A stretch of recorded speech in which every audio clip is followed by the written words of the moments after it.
Welcome to Game Changer Weekly Fan Form 3. We have a busy house tonight. John, how are you doing first and foremost?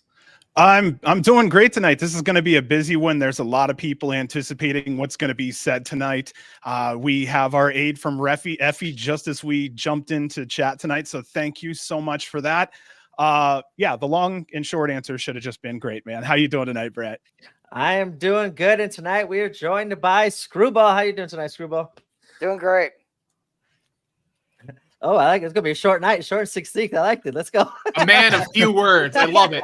He's Make 'em saving count. it. He's Great gonna make goal. them count later. Great pick for the podcast, Brent. The man who just says great. I have a feeling we'll have to kind of keep him quiet a little bit later on. Frank, how are you doing tonight, man? Oh, don't worry. I'll cover all of the dead air Screwball doesn't fill because I could just go. I'll be here all night. Don't worry about it. You and me Yeah, both, got that. Frank. I got work in the morning, but I don't give a flying fuck. I was up until 3 o'clock in the morning last night. I don't care. I don't care. Oh, And there is Alan. So yeah, I And don't think there's there'll be Alan. much dead space tonight. There, filling in right in. I love you, my young Oh. autistic friend. You are the best. Autistic and ADHD. You know 2 for what? 1 It just keeps special. getting better. Just in the call house the guy. already? Too high. All Here right. we go. So yeah, I perfect start. figured We're off. it's- We're off and running. Let's go. We're already I off love- the I love- rails. I love BS in just a little bit only because it helps people kind of, get in the room and yada yada. Yeah. So Ugh. I was already Um, on another stream before this, so yeah, and just like that, also we're sitting at 100 listeners already. So yeah, I'll go ahead and kind of get us started real quick on here.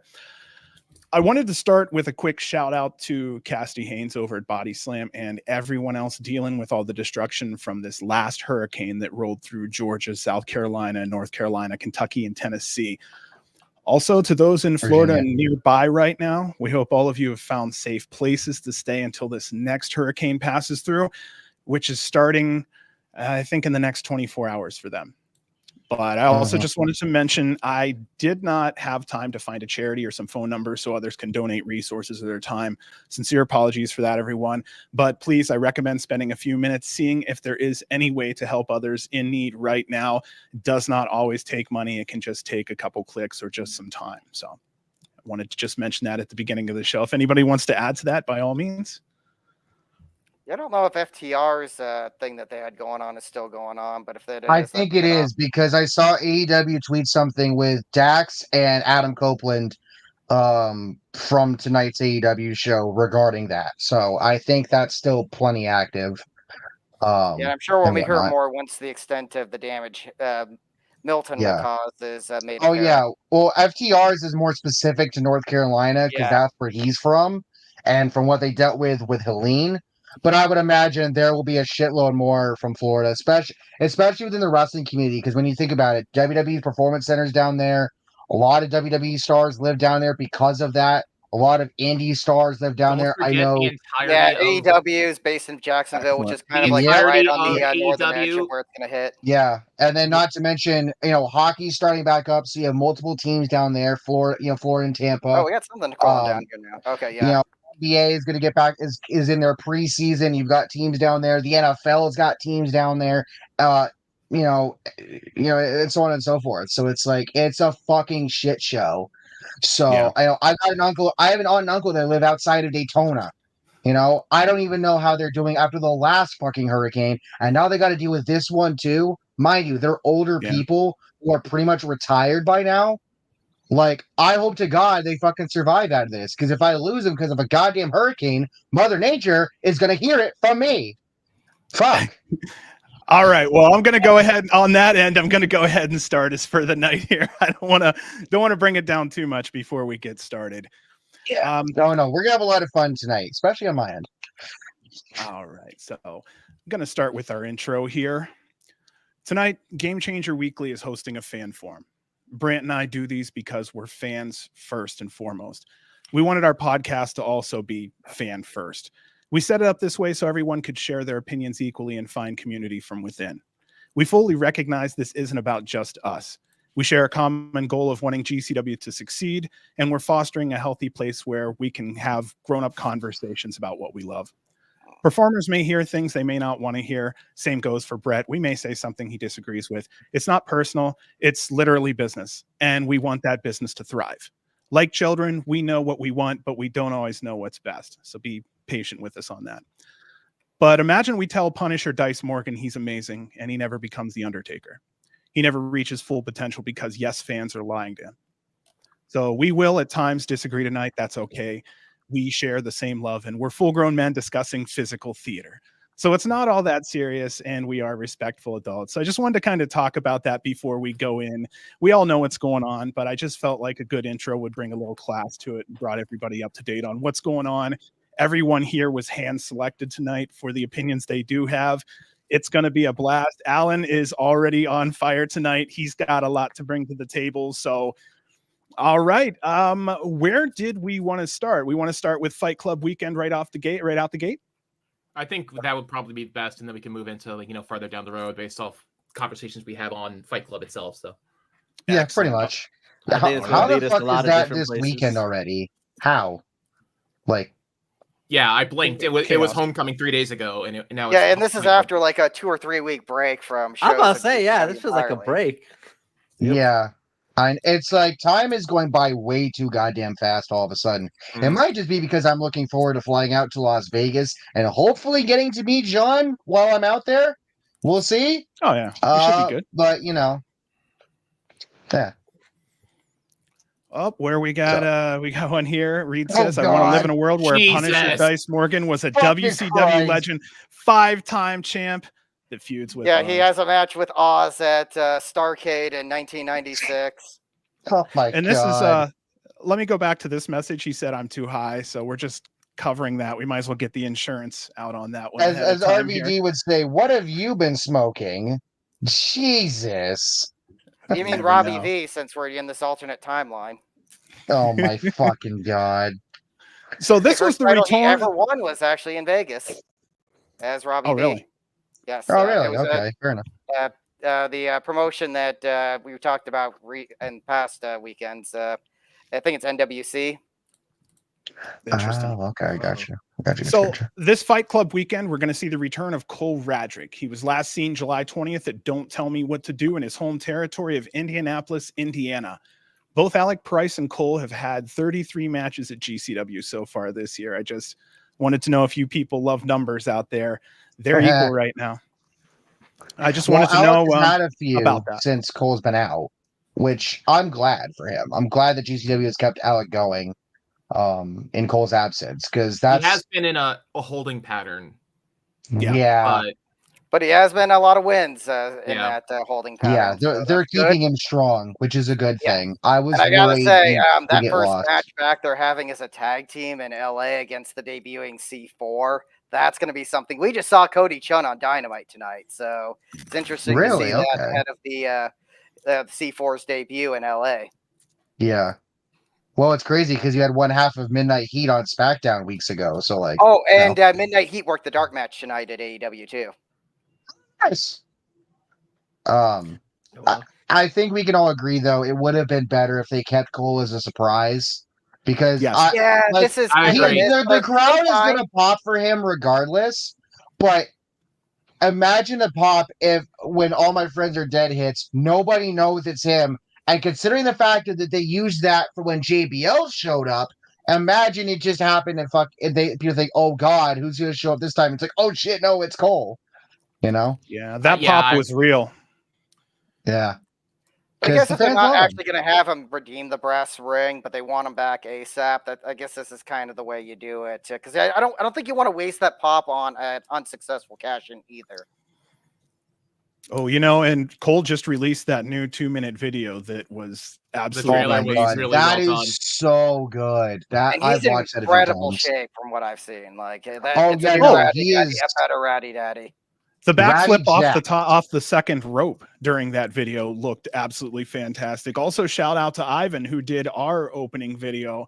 He also did the video for Cole too, and you can see his touch in there. It's got that edge. It's It's lovely.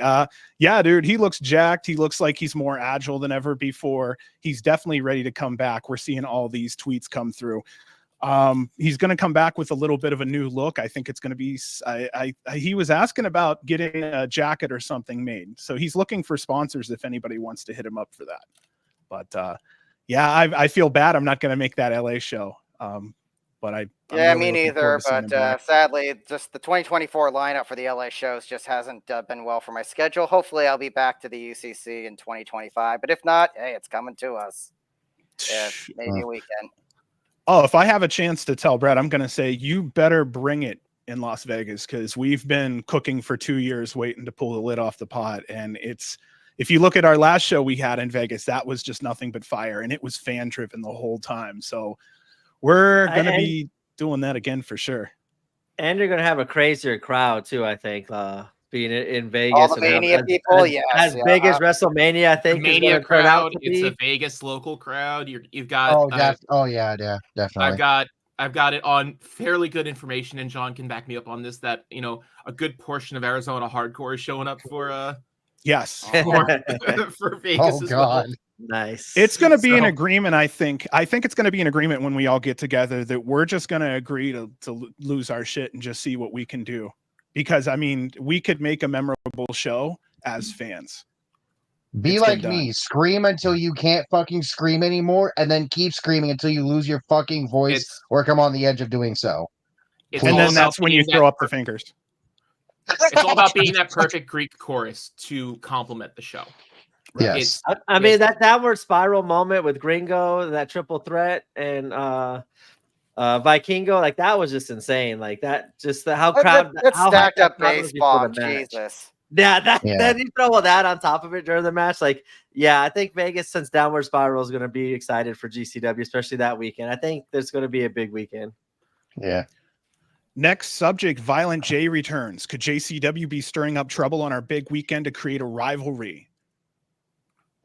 Anybody think that's they're possible? doing that GCW versus JCW show next year, so like I just don't know how I feel about it, because I've seen people say that like Violent J, like whatever you want to say about him, he just I don't fucking know. I have no opinion on him. I've heard of him. I've heard of him with like the music. I've heard of him with the wrestling.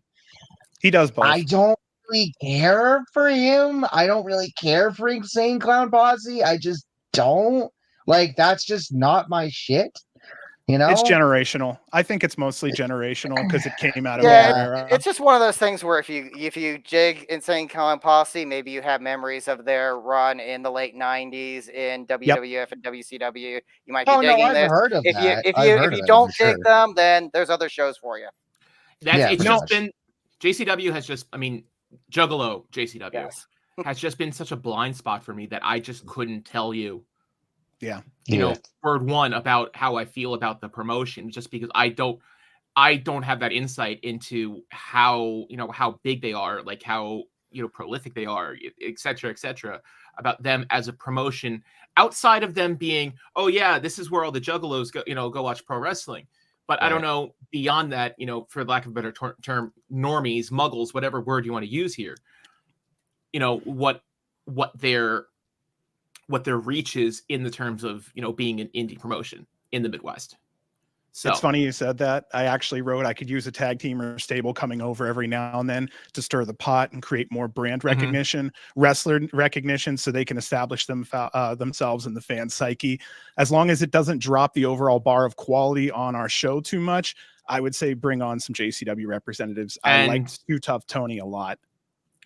And for due to recent circumstances, I think that this is their plan B to stirring that pot versus some other storylines have been mentioned in the past that have fallen through, but I think this is their backup plan to starting that feud leading up to next June or next summer, whenever the show is. Yeah, I love invasions. Anybody else big invasion fans? Yeah. I mean, if God, it's done right, looks at WWE getting invaded by WCW. You gotta You know. you gotta get through those politics. If you can get through the politics, I think everything's good. But that's the thing Yeah. that kind of self-sabotages so many of these invasion angles or all the Yeah.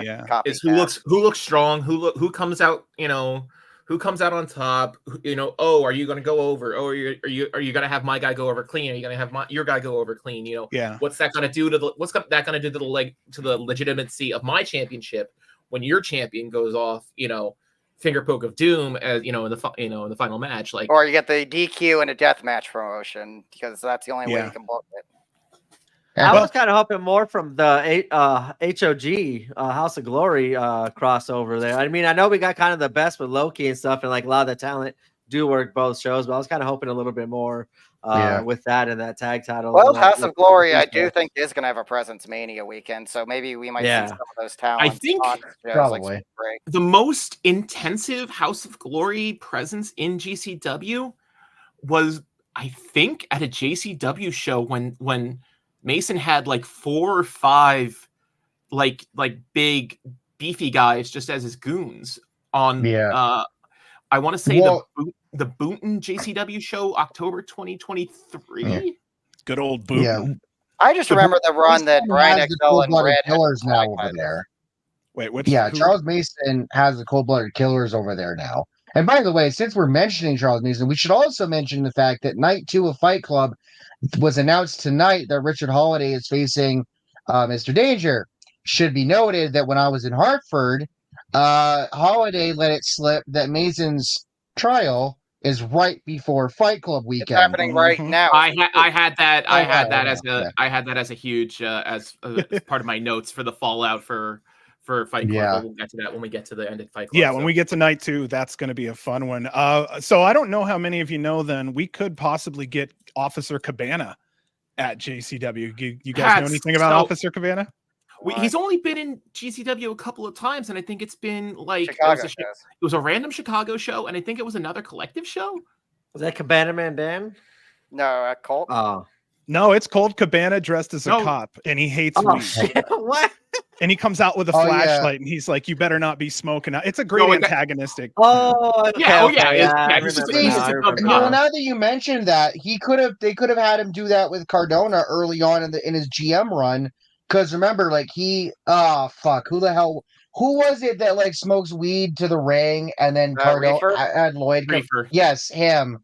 And then Lloyd told him to cut it out and shit like that. You could have had brought in Cabana for that, you know? I don't know But, if that's a yeah. great fit for GCW, to be honest. I mean, fair. That's a lot of money. Possibly, also, we'd have to definitely Yeah, fit him it's in an somewhere that expensive makes sense. comedy booking. Yeah. I think he Um, just like filled in Detroit too, just Yeah, recently. he as well. filled in for like the Chicago Detroit loop a couple months ago. Mm.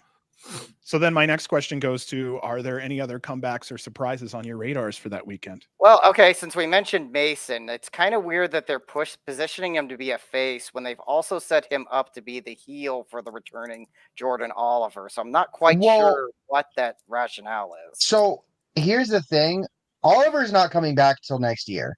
I think he is pushing so fucking hard, but I think we can all agree he's not coming back till next year. It's like Charlotte Flair in WWE. Save it for posting all these collective. videos and stuff, but she's not. But like they've already pretty much said she's not coming back till next year. She's probably a Royal Rumble appearance next year. Oliver, I mean, whatever big early 2025 show comes up in like January or February or whatever, that's probably when we're Nope. going to see him again. Collective. Brand- Collective. Brand saying collective. probably. Has to be Your collective only at two this options are J-Cup or collective, and he's not going to be in a Ooh. tournament. He's No. not going to Yeah. be in a That's tournament. the first Ooh. match, right? But No. True. Either way, it's just more about like, are we already expecting Mason's whatever they're doing for this babyface run to already fizzle out by like potentially April, Yes. May?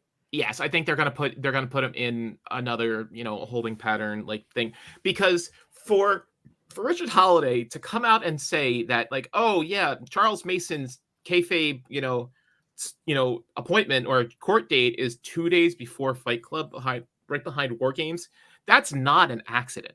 Oh no.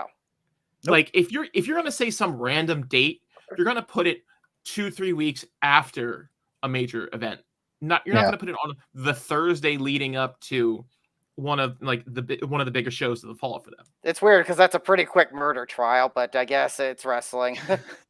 Well, it's wrestling, and because the judicial system takes fucking forever, but that's another conversation for another day. Well, it's just I've actually been on jury duty for an attempted murder trial. That was a week. Wow. Yeah. So yeah, it's like it is kind of absurd that they didn't at least place the trial date on like Monday so it could reasonably file out by the time Fight Club hits. But whatever, it's wrestling. We know he's going to show up in the Mr. Danger match and do something to Holiday. Yeah. Probably. Yeah, but I mean, I think they can make it work because, and it doesn't have to be where Mason's a full-blown face. Both him and Holiday can be tweeners, and then Perro's the one in the middle where he was originally loyal to Mason. Now he seems to be loyal to Holiday, but is he actually loyal to Holiday? It's the kid in the middle. That's the question. My guess is we probably don't even see really, Perro should be going out on his own. Paro, I think they're putting Paro on the cool heel face turn. Yeah.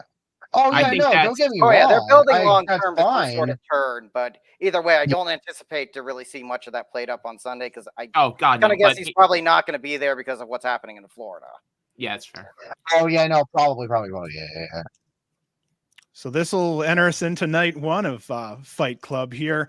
I'll start with, since we already talked about Cole. First here, I have Blake Christian versus Cole Radrick. I think it's an excellent first match back. Cole has a fire under his ass. Blake Christian tends to really push people to their limits on speed and physicality. So I think this will be a great way for Cole to take the temperature on where he sits currently. And it looks like he has some things to show off. So I hope that this is going to be the match where Blake assists him in or facilitates him in showing those new skills. Yeah. So Wrestling with Kindness on Twitter pointed this out when regarding Blake's match with Sidney Akeem in Hartford, which, by the way, I was getting to watch that live in person. My God, that was awesome. But Blake, aside from suckering Sidney early on, and also working over like the arm, trying to disrupt some of Sidney's moves, which is a typical thing to do anyway, Blake didn't really work heel. He did a lot of face until the very end where he reverted back to some of that heel shit and it cost him. And Sidney was able to and Sidney was able to use some other moves to get the win instead of what he's normally been doing as his finisher. I think we're going to see that again between Blake and Cole, where Blake is going to extensively work over, I believe it's, what was it? Cole had a leg injury? Or ankle. Yes. Yeah. I can see that. My thing is, I legitimately thought, you look at the way the crowd acted, and granted, the crowd still hates Blake because he's still technically a heel. And that ain't changing in AC, by the way. That's not changing. No. I DM'd this to, I said this AC to is John. the reason we have shit face. We have, Although I will say LA was booing him first. Yeah. Oh, I said this shots to John. fired. I said this to John, and I said this to Kindness on Twitter, both publicly and in DMs. I honestly thought after Hartford, Blake should go away for a while. Now, it's very possible Cole beats him, and then he could still go away for a while anyway. Because I've seen he's lined up to do some shows in other places. He's heading over to Europe at some point. It's going to be a vote of no confidence match where in storyline, Blake's going to completely lose all faith in himself and then just walk out dejected. Because we know the result of this match already. It's not. Cole's going to win. It's how it's going to happen. But you look at the face that he made, the video that he posted after the show, the video that he ended up posting with all the YouTube comments and tweets, and then the fan reaction from after the match, the nana, hey, goodbye, and all that shit. He's gonna go away. And John and I have talked about this. Some people at GCW, for as beloved as they are, they need to go away for a while. And by a while, I mean a few months. So that way when they come back to GCW, they get a massive pop. Blake needs to go away for months.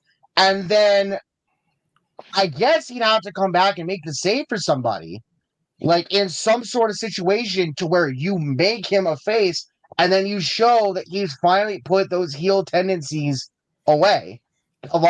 Some people were saying that maybe Sidney Akeem can help him find himself again somewhere down the road, I would be interested in that.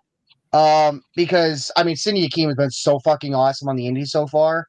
And I could see that to where you to get Blake back to. Well, That's the issue. Reed- That's the issue of doing putting someone on the Eh, shelf. well, for yeah, Blake today. have one Reed, of but- those Ring of Well, Honor deals. no. Here's the thing, though. Japan. Blake is featured on Ring of Honor every now and again. And as I said, he's got other indie dates lined up. And then whenever the fuck Tony wants to bring him in for Ring of Honor. Well, So, I mean, yeah, that makes sense because he's on TV. God knows how many days a year. But how many other people on the GCW roster have solid TV deals? Supplemental. yeah, supplemental, yeah. Or enough indie dates to supply them. Some do, some don't. But again, it's and by months, I'm not saying I'm not even saying like half a year, just like a good, I don't know, 3-4 months. Give the crowd enough time to sort of kind of forget about him, out of sight, out of mind, and then boom, let him come back. It's not even you know what? I'm gonna counter your argument and say it's not even in the number of months. It's just getting the angles to cycle through enough. Fair enough.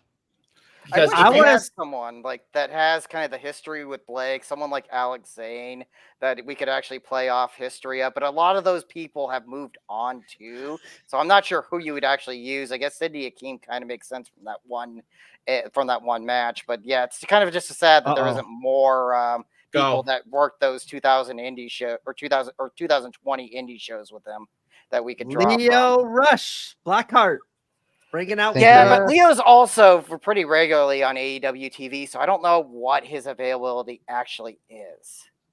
Like he's in But Angles if and he's Top Blood and if he's such. available, yeah, it's a. Yeah, he's been still doing some stuff like a Defy and everything. So Yeah, like I see him on Prestige every once in a Yeah, while, that but was it the other does one, seem too. like ever since he started appearing on AEW TV again, his indie bookings have definitely become less frequent. I think he would take an LA show though, like how he kind of Yeah. normally does. He mostly works the LA shows, and Yeah, maybe those AC. Friday shows where they're not running against Collision. that's where I was thinking he could Good point. kind of do some cool stuff with Blake. Like and they go to LA often enough where it won't take a long time, and you won't have to use them for dates. You could do it the next like 2 LA dates and kind of set something up. And he does excellent stuff online, so I could see them doing like an online kind of video package. I would like to see that of with what's his name? Oh. Yeah, Leo Rush taking kind of bringing out the good side of Blake Christian and bringing him back to how they kind of feuded back in the day. So that was kind of my thing. I think I said that before a couple weeks I ago. remember you saying it before. Yeah, Okay, but okay. it's I just, couldn't I remember just if I kind of said it or question not. like how often they'll actually be able to use them for something That's like that's my always issue with Leo Rush. But yeah, I mean, yeah, it could happen like maybe 2 shows in LA since October, December, set something up for Collective and do something. I don't know. I know, right? My opinion was that bad. I was like, fuck this. Oh no. Yeah, I mean, it's all And- reasoning. No. We mentioned Sidney Akeem, so I'll just move that into our next one. Sidney Akeem versus Leon Slater. I think if they kicked off the training wheels, has a potential to be a match, to be a show stealer for the Oh night. yeah, no doubt. One of two. There is a second one we'll get to that I know Frank is banking on as his match of the night. But And see- yeah, I just wanted to talk about. Go ahead, buddy. No, I was gonna say that match should I'm open. back. I would open Fight Club with that. They seem to kind of like an AC and Fight Club weekend, like last year, I think it was, or like kind of those big weekends in AC. They always start with like 2 young, high flying I talents. think that would be Compared to how, like, a perfect match to get the crowd warmed up for the rest of the card. I will A couple say years this: ago, there's like Alex something Price missing later, thus so this far. is same. There is something Okay, that hi, is sorry, missing thus what did I far. just miss? Nothing, Alan. You actually didn't miss that much. Yeah, You just moved on to no. Sydney and Leon. Yeah, we're on Okay, Sidney and sorry. Leon now. Yeah, What were I you don't saying, know. Screwball? What were you saying? I don't Scuba? know what the Yes. fuck just happened. My internet just. I don't know if it's my laptop. 'Cause I'm sorry. What's up, Screwball? Okay, so I just want to say there is something missing from this card thus far that I'm surprised hasn't we been go. announced. Where is our Flippy Scramble? Like I we got think these that's 2 going to rings. be. A surprise Surprise. match. Okay, but yeah, it's like if anything, I would love to open up with something like that. Have like 5 or Okay, 6 hold on. flippy dudes, including Alec Price hitting his new springboard 720 DDT for using both ropes as the springboard. I want to see something like that, and I'm I surprised. think that the if it is a scramble surprise, is it's based great. off who's going to be in town based off the hurricane, and I think Mhm. they're not announcing it because Okay.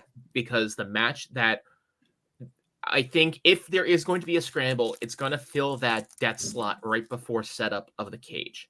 Fair enough. And yeah, it's like, I So- guess, yeah, the hurricane makes sense. And also, I know a lot of guys opened up their availability when Black Label Pro canceled their show that was happening this day. So I know that's the reason why we have a tag title match this weekend. Because I know Violence is Forever, I believe, were originally booked for that. But Violence now is they Forever pulled got a from that. match today. Yeah, that match would not have happened if Black Label Pro was running. Yeah. Yeah, RIP to Black Label Pro. Hopefully that Yeah, ends they're up. a tremendous back. promotion. I hope we see them soon again. Wait, what? Sorry, I just got back on the laptop. Oh no, you're good. You sound better now. Also, I think your sound was off and on for a moment there. Yeah, we were talking my about internet Black Label. fucking went out for some reason. On my laptop. I don't know why. And I I think don't know if his, it's I think like it's Alan's running hot timing's or- a little bit like it seems like he's coming in a little bit before you would expect. Yes, so he might Okay. be getting a little bit of a delay too, which is Yeah. fair. We'll work Yeah, with you, bud. it Oh, no, happens. you were just saying RIP Black Label Pro. What the fuck happened? Mikey announced this past week here that he's going to step back and take a break from Black Label Pro doing anything for right now. Oh, okay, gotcha. So he's doing what D'Amato did with ICW and just taking a break.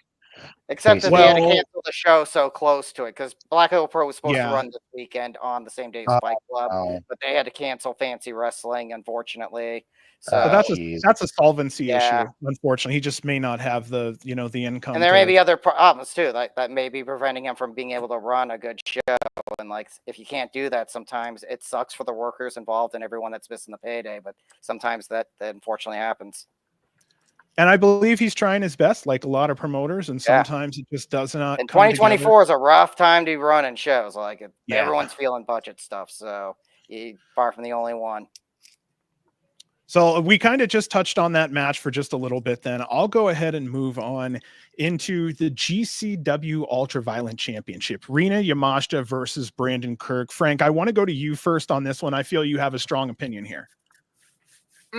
We're gonna get a UV title out of Passport Jail for 2 years. Yes. Finally, we're gonna have an active UV belt situation in the States. Let's fucking go.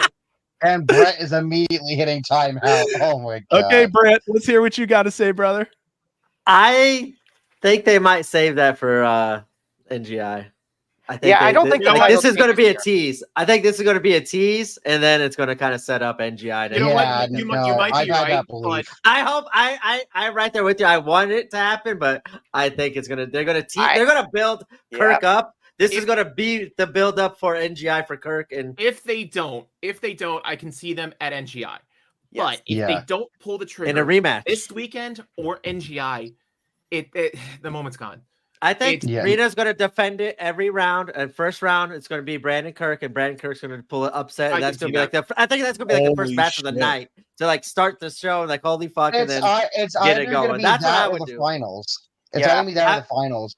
I'd To be love it. I honest. would do it in the first round. I want to see a couple title changes, but also I would not want to waste Kirk to win it and then lose it immediately unless he's like immediately put Well, back that in could the put title over scene 3 people. against Cyclope with Biedo. That's what I would kind of like to see.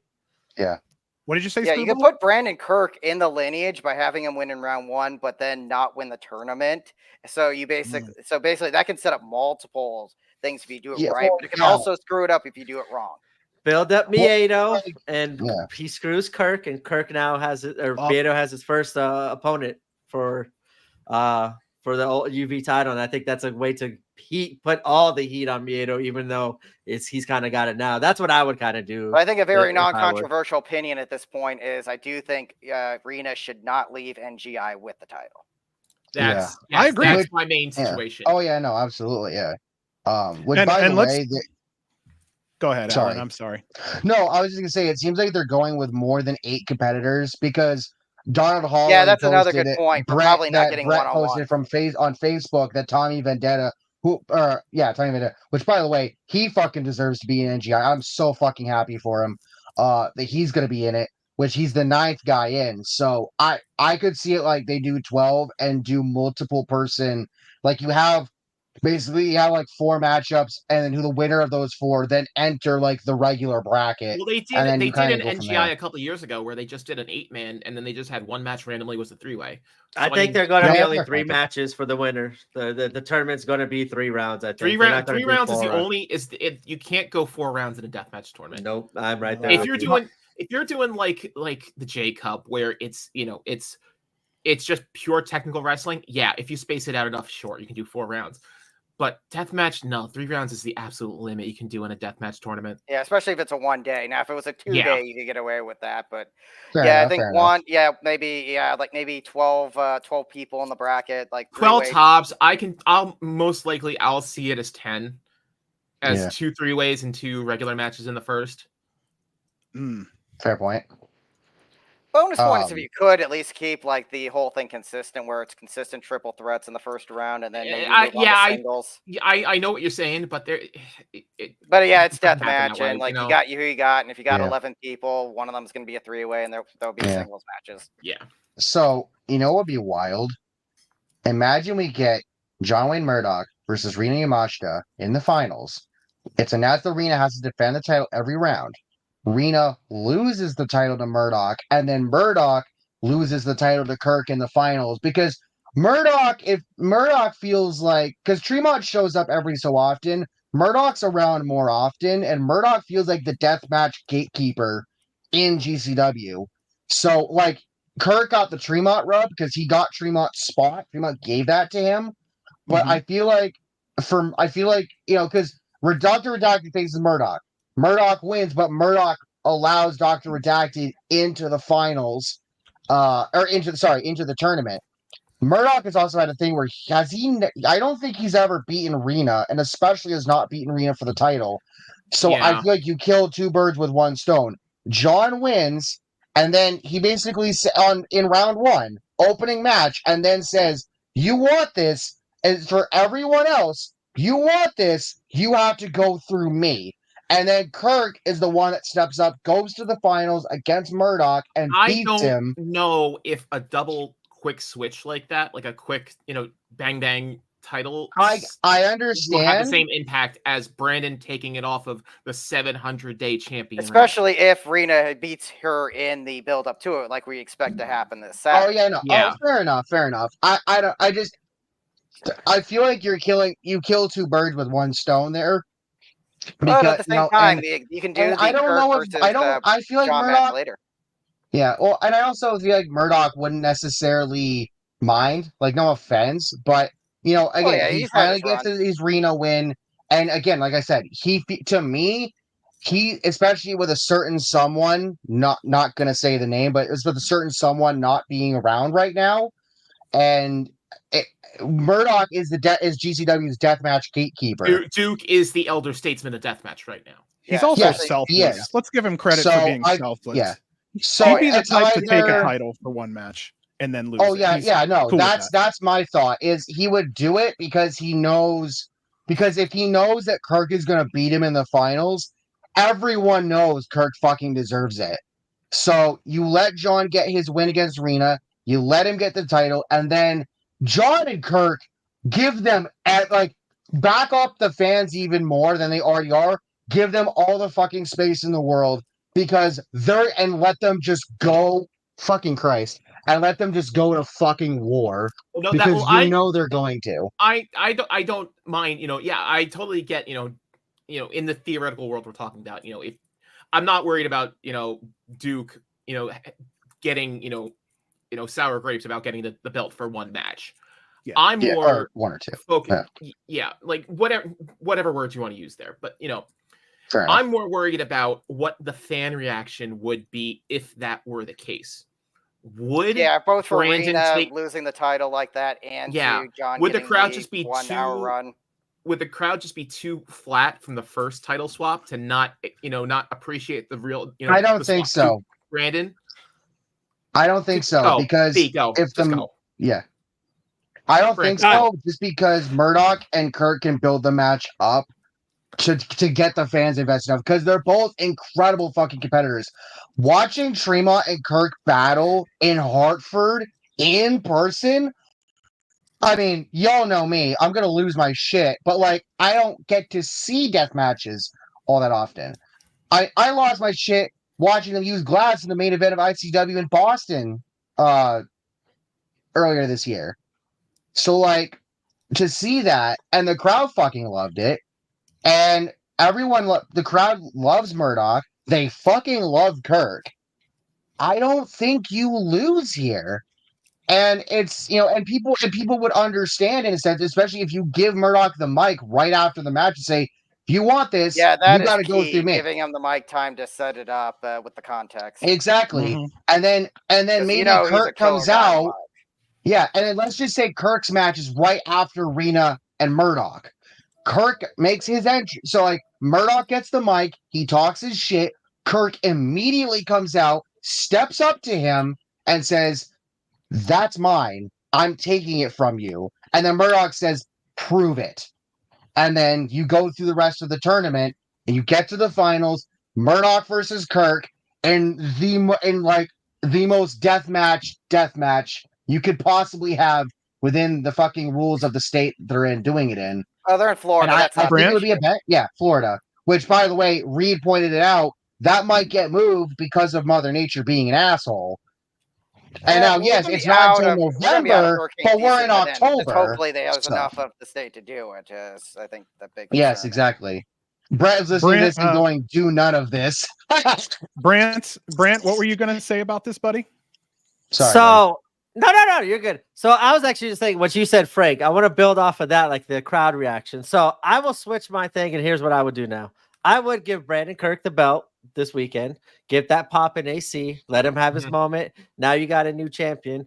And then now during the tournament, he defends it, and then he loses in the finals against Miedo. But like I said, I would start building, and this goes what you were saying, Alan. I would start building. This is the time, like it's been kind of stagnant in the ultraviolet division. I know Brandon Kirk's not a new name, but he's a newer name compared to what we've seen in the last couple of years. He's kind of now doing more stuff for GCW as of late. So I would use him and Miedo to, as you said, and Miedo winning it in Tampa would get some heat. But I would give like Brandon Kirk the moment in AC, but have Miedo kind of screw it and kind of get all the heat to win NGI. So now you build Miedo back up to be the leader. Yeah.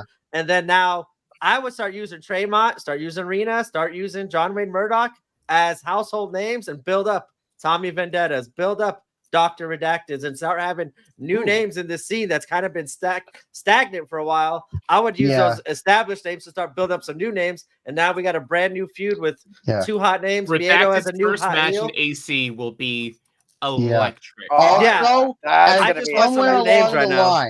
Somewhere along the line, and I know you guys have talked about this before. I think this got brought up in the last fan forum. Merge the ultraviolet and extreme titles. I love you, Maki Ito. We all love you, but there only needs to be one title. And I'm shocked that I'm shocked that Rena and Maki haven't faced each other for their respective belts. Because so we'll talk. If Rena unified them, that would have been cool too. So, honestly, Brandon Kirk versus Maki, let them unify them. You know. So there's a couple different things going on here. You could there's a couple things going on right here. Number one, that title's on Maki because it looks cute. That's not really that's really getting defended. It's for pictures and media primarily. If it meant anything, it would be here. I almost say that about the ultraviolet title too. It was quietly pushed aside. That's why I would get the new names, build it back up, man. It's there's going to be a whole thing. The title scene has been pushed aside for the whole Matt Cardona general manager storyline, which isn't a bad thing because GCW, yes, from what I understand, GCW is built up as a deathmatch promotion. Now they've had to adapt because of all these different states having all these different rules about deathmatch, what you can do, what you can't do, where you can do it, and that's perfectly okay because that's allowed GCW to become the literal top independent promotion in all of the United States, possibly the entire world, and like the biggest traveling promotion outside of WWE and AEW, possibly even bigger than AEW. in terms of traveling promotions. That's a little much. So I mean, I'm gonna yeah, go back to but I'm gonna go back to still. Rena. I'm gonna go back to Rena just for a Yeah. minute because I want to kind of rein it in here. It sounds like the only thing that makes sense is to get that belt off of her from at least what I'm seeing from chat and what we're talking Yeah. about. I just And feel no like it's run its disrespect to her. course. It's I just no feel like disrespect to her. We all love Rena. We love her. I got to meet her in Hartford last year when her and Masha faced Miracle Generation in what was a banger of a match. I fucking love her. But we need that title to be active in the States. And if Yeah. you're not here, like, again, no disrespect. Love she can keep doing her work in Japan, keep appearing in GCW whenever she can, but This we goes need that back to an title old here. conversation about we need defenses at least once a month or at least every other Yeah. loop or so. Yeah. I think Yeah. we'll fix it at NGI. I think that's what's going to happen, and Yeah. from there we will see how it goes. The Extreme title just doesn't really mean anything at the moment, so whatever. We'll deal with Oh that. my at a different God, time. Reed. Fucking So Christ. here's what I wrote. Here's what I wrote on the Rena situation, the UV championship. I put that Rena's been tied up with passport issues most of 2024. She's been holding the title for a total of 787 days. That's well over 2 years. 19 title defenses. I put here personally, I love her when she's here. Only 2 title defenses in 2024. Chicago on January 12th, which was against Murdoch, and Philadelphia on April 6th. That was Big Gay Brunch. And Brant and I have talked many times. That was definitely not a UV match. Yeah, she's going to bring her title. Night 1, Brandon. Night 2, Blake Christian. GCW they've seen a much needed injection of fresher blood in the deathmatch pool. Newer challengers like Kirk, Casey, Dr. Redacted. There's a hole there right now. I mean, we're kind of dancing around it, but there is a deathmatch hole right there, not having Gage on the scene currently. And I feel like this is hopefully a concerted effort to try to get that swing back in play. I feel like GCW's been lazy on death matches for about the last year and a half or so. I mean that because the belt's been sitting on the shelf without any care. Deathmatch put GCW on the match on the they put them on the wow, John, what a night. They put them on the map, and I feel like that's something I'm hoping they get back to, because right now there's quite a few other deathmatch companies that are out there that are really swinging for the fences, trying to be and do exactly what we were doing 4 years ago. And if GCW is not on their toes appropriately, they could get past here. So I do like the effort to try to rebuild the deathmatch scene at GCW. Yeah, I think the Right. timing is now, and they'll take advantage of it. Frank, up, Brent? real fast. You were talking about Dr. Redacted. So AC is going to take to him? Oh, I think they'll take to him because he's shown up in Detroit. He's shown up in I'm a Yankees fan, so fuck the Dodgers. Well, you guys lost to Kansas City last night, so You know, it's whatever. you're tied Shit 1-1. happens. well, Vegas and baseball right now is a touchy subject anyway. Yeah. Anyway, whatever. Hey, So my Red Sox didn't make it, so Redacted has been in ICW for a minute now. Yeah. And he just showed up recently on ICW's last weekend, this past weekend, and he got a great pop from the H2O crowd. And H2O is the AC crowd. Plus, Plus, he got a great reception in Backyard too, which is a lot of the Yeah. same fans too. Well, H2, Yeah. Backyard is basically the exact same crowd as H2O. It's Yeah. the real, meat and potatoes. I'm here for every show, kind of local, sick fucks in Jersey that like deathmatch. So with that crowd loving Redacted, and then him showing up in AC, where you get, let's be honest, a slightly more normie crowd than you would in an H2O show.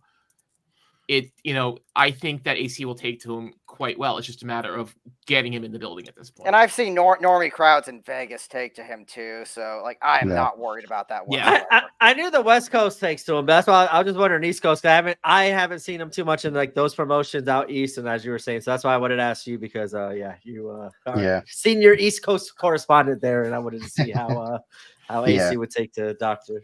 Well, sorry, New Jersey is mid-Atlantic. I am Northeast. I live in the Northeast. I live in New Hampshire. Let's get that right, please. Also, John, to your Shut up. point, no, right back at Listen to you. you. But John, to your point about other Uh-huh. deathmatch promotions starting to swing for the fence, Yes, sir. Shout out the one in Portland that had to do with all kinds of bullshit and put their shit on and did a fantastic job. Congratulations. Here's the thing.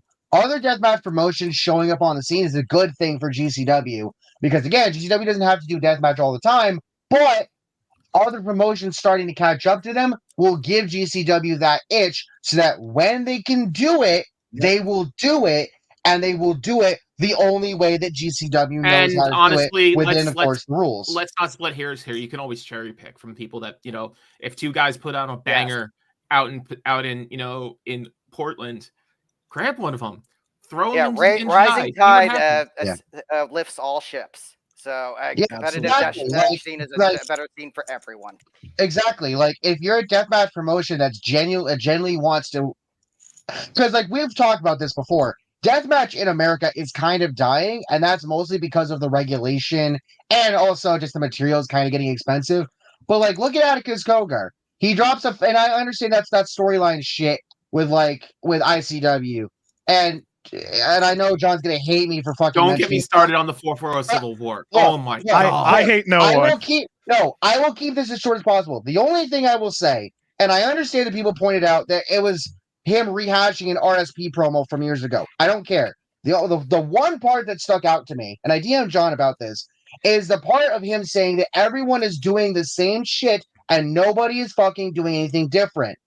Getting other promotions While on doing the the same scene, shit. doing well, okay, but there's gonna be some innovation somewhere because you have to because of all the regulation, and that's gonna help everyone because but yeah, the more anyway. stuff I you have a think- camera in front of that's streaming it or delaying streaming it, the better it is for everyone because Exactly. everyone's watching. Exactly. I mean, and if you want more, especially on the women's side of deathmatch, Tara Zepp from I believe from Vancouver. She got the Mick John. Foley rub last year at I believe at I'll talk about ICW. that ICW. once he's. I I'll want. talk I want about to. that Yeah, one. John, you had a good one for Florida. Okay, so I do have an idea for NGI since it's in Florida, and I feel like this is someone who truly has worked towards it and deserve it, and that's the Florida ma'am. If Lindsay anybody Snow, knows, yeah, I saw that tweet. I agree with that. So- wholeheartedly. Yeah, and one of I'll the say, MVPs of Mania weekend too. She literally saved a life that weekend. well, I wanted to yeah, I wanted exactly. to say her also because not only does she work her ass off, but it just so happened last week when the hurricane hit, she opened up a couple spots in her tattoo store so that people could come in and still work their jobs if they lost their shop. So I mean, she's doing absolutely wonderful things all around. And I'll be honest with you, someone like that is about to have some major. She doesn't get losses. used enough in GCW, and it's a shame. Same. She's a perfect She fit could for use the the she'll really be able to use the work though in a month or so when hold on, she's in recovery. I am double checking that right now. I'm just checking her GCW history right now on Cage Match. Carry on. Oh I no, know not a she problem. was regular on a couple of those blood sport shows. She's fantastic. Yeah, no, I mean, yeah.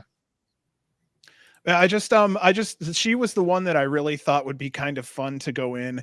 Another one that I thought would be fun to go in would be Cole Radrick. And then my last one that I thought would be an interesting choice in here would be all white decked out Jimmy Lloyd. Deathmatch White's Jimmy Lloyd. Would be Jimmy awesome. Lloyd, I'm hoping they wrap with this I think Jimmy will go in because John, you and I. Well, actually, no. I'm going to save that for later. I'm going to save that for the fantasy booking. Let me shut my mouth real quick. I have Lindsay Snow's GCW history. Nice. 11 matches. 5 of them are Bloodsport adjacent. Bloodsport, either the women's side or just dark matches before Bloodsport. Most of them others have been, a couple JCW appearances, a Big Gay Brunch appearance, and then she was in the Clusterfuck this year. And that's nothing compared to what she can do. And I think Yeah, but a lot kind of it I think is regional still stuff. Claim it's a debut, like they're doing with Gary J, where they said it's his debut, but he's actually been on a couple cup stuff shows. Yeah. Mm-hmm. All right, so then I am going to take this one off of here. We'll go to our second to last match on night 1. GCW Tag Team Champions Violence is Forever versus the team of Ruckus and Reefer.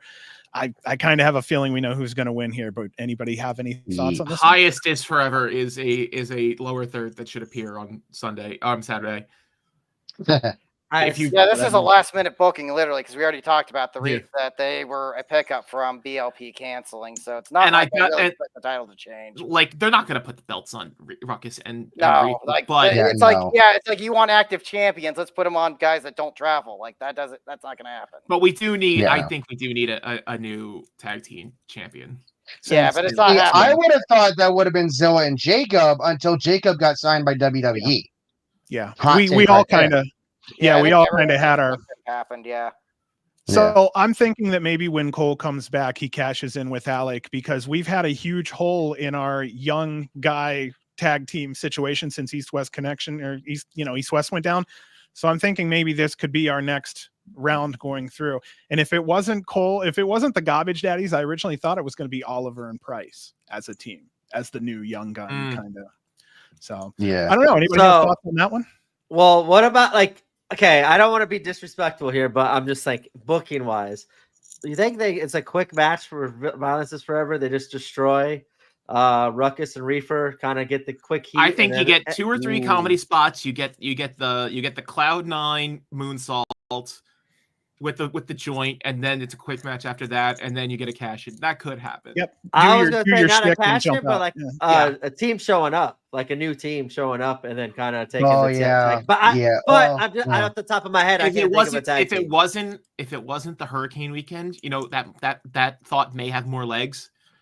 But Yeah. right now, I don't think it does. I think you were closer on the other side with the Yeah. get your shit in, get out, and then maybe a Okay. cash in. Yeah, maybe. Yeah, just have. I Violence Forever mean- dominated. I mean, after if the it comedy wasn't spot. going to be Alec and Cole, I would have just said, I don't know, put him on Ali and Sheik. But Yeah, Allie's going to be. We don't have her anywhere for a while right now, and we'll see when she does. Wait, come Blake back. versus Cole's day one, right? Night one. Yes. yes, Okay. That was about to say that. Yeah, I didn't think I wasn't thinking them, but I was thinking like a new team. But like I couldn't think of a tag team, so I was hoping one of you guys would. Yeah, I throw don't out a think tag I team, don't but have too many on the East Coast that are on my No. radar. Most of the tag Yeah. teams that I think are being hot right now are actually on the West Coast. Like C4, we already Yeah. discussed. Most of the tag teams are up in Beyond, or they're Black Label, or they're West Coast. Like there's Yeah, not. it's like, Yeah, I could pretty say much. Schwalbe Cetos coming in would be great. Sinner and Think coming in. Like there's a lot of tag teams on the West Coast that I think are angling for a UCC debut, but I can't think of anything Yeah. on the East Coast that's really happening. Yeah, I was surprised Hartford didn't have a scramble because I understand there were AEW was in Springfield too. I mean, and we got to see some New England guys that I like. There were part of certain shit with them. Alec being on ROH, fucking love that for him, dude. Fucking deserves it. And all the praise he got from basically Brian Cage just bodying him, dude. Alec's gonna get fucking signed one of these days. I swear to God, he's going to. But anyway, but yeah, no, I mean, yeah, I'm surprised we didn't have a scramble in Hartford because there are names in New England that if you put him in Hartford in a scramble, oh my God, they would have been. It would have been fucking awesome. You know, Sammy A lot of young Diaz, and hungry Corey guys Taylor. up there. Yeah. Oh yeah, no, definitely. And then guys that probably like that they've probably been around in the Northeast, but like you don't really know them outside of here. You get them at exposure and like, oh shit. I mean, Tyree Taylor, he had to fill in for a championship match against Cruel at Beyond earlier this year. And like, I'm not going to Beyond or Open right now because reasons. If you know, you know. But but before shit hit the fan in like the spring and the summer, back in the winter, Cruel versus Tyree Taylor, go fucking watch it. Oh my God. Tyree Taylor needs to get booked fucking everywhere. I swear to God, he does. Frank, but do you have anyway, an opinion on him? No, I'm kind of Well, like we said all we said about the tag team. So I mean, like at this point, I'm just gonna strap in and let's just go to War Games. Yeah, Yeah. I'm ready for Yeah. War So- Games. So we'll go ahead and jump out of that real quick and into War Games. We have Janela, Effie, and Manders on a team versus Cardona, Warner, and Jimmy.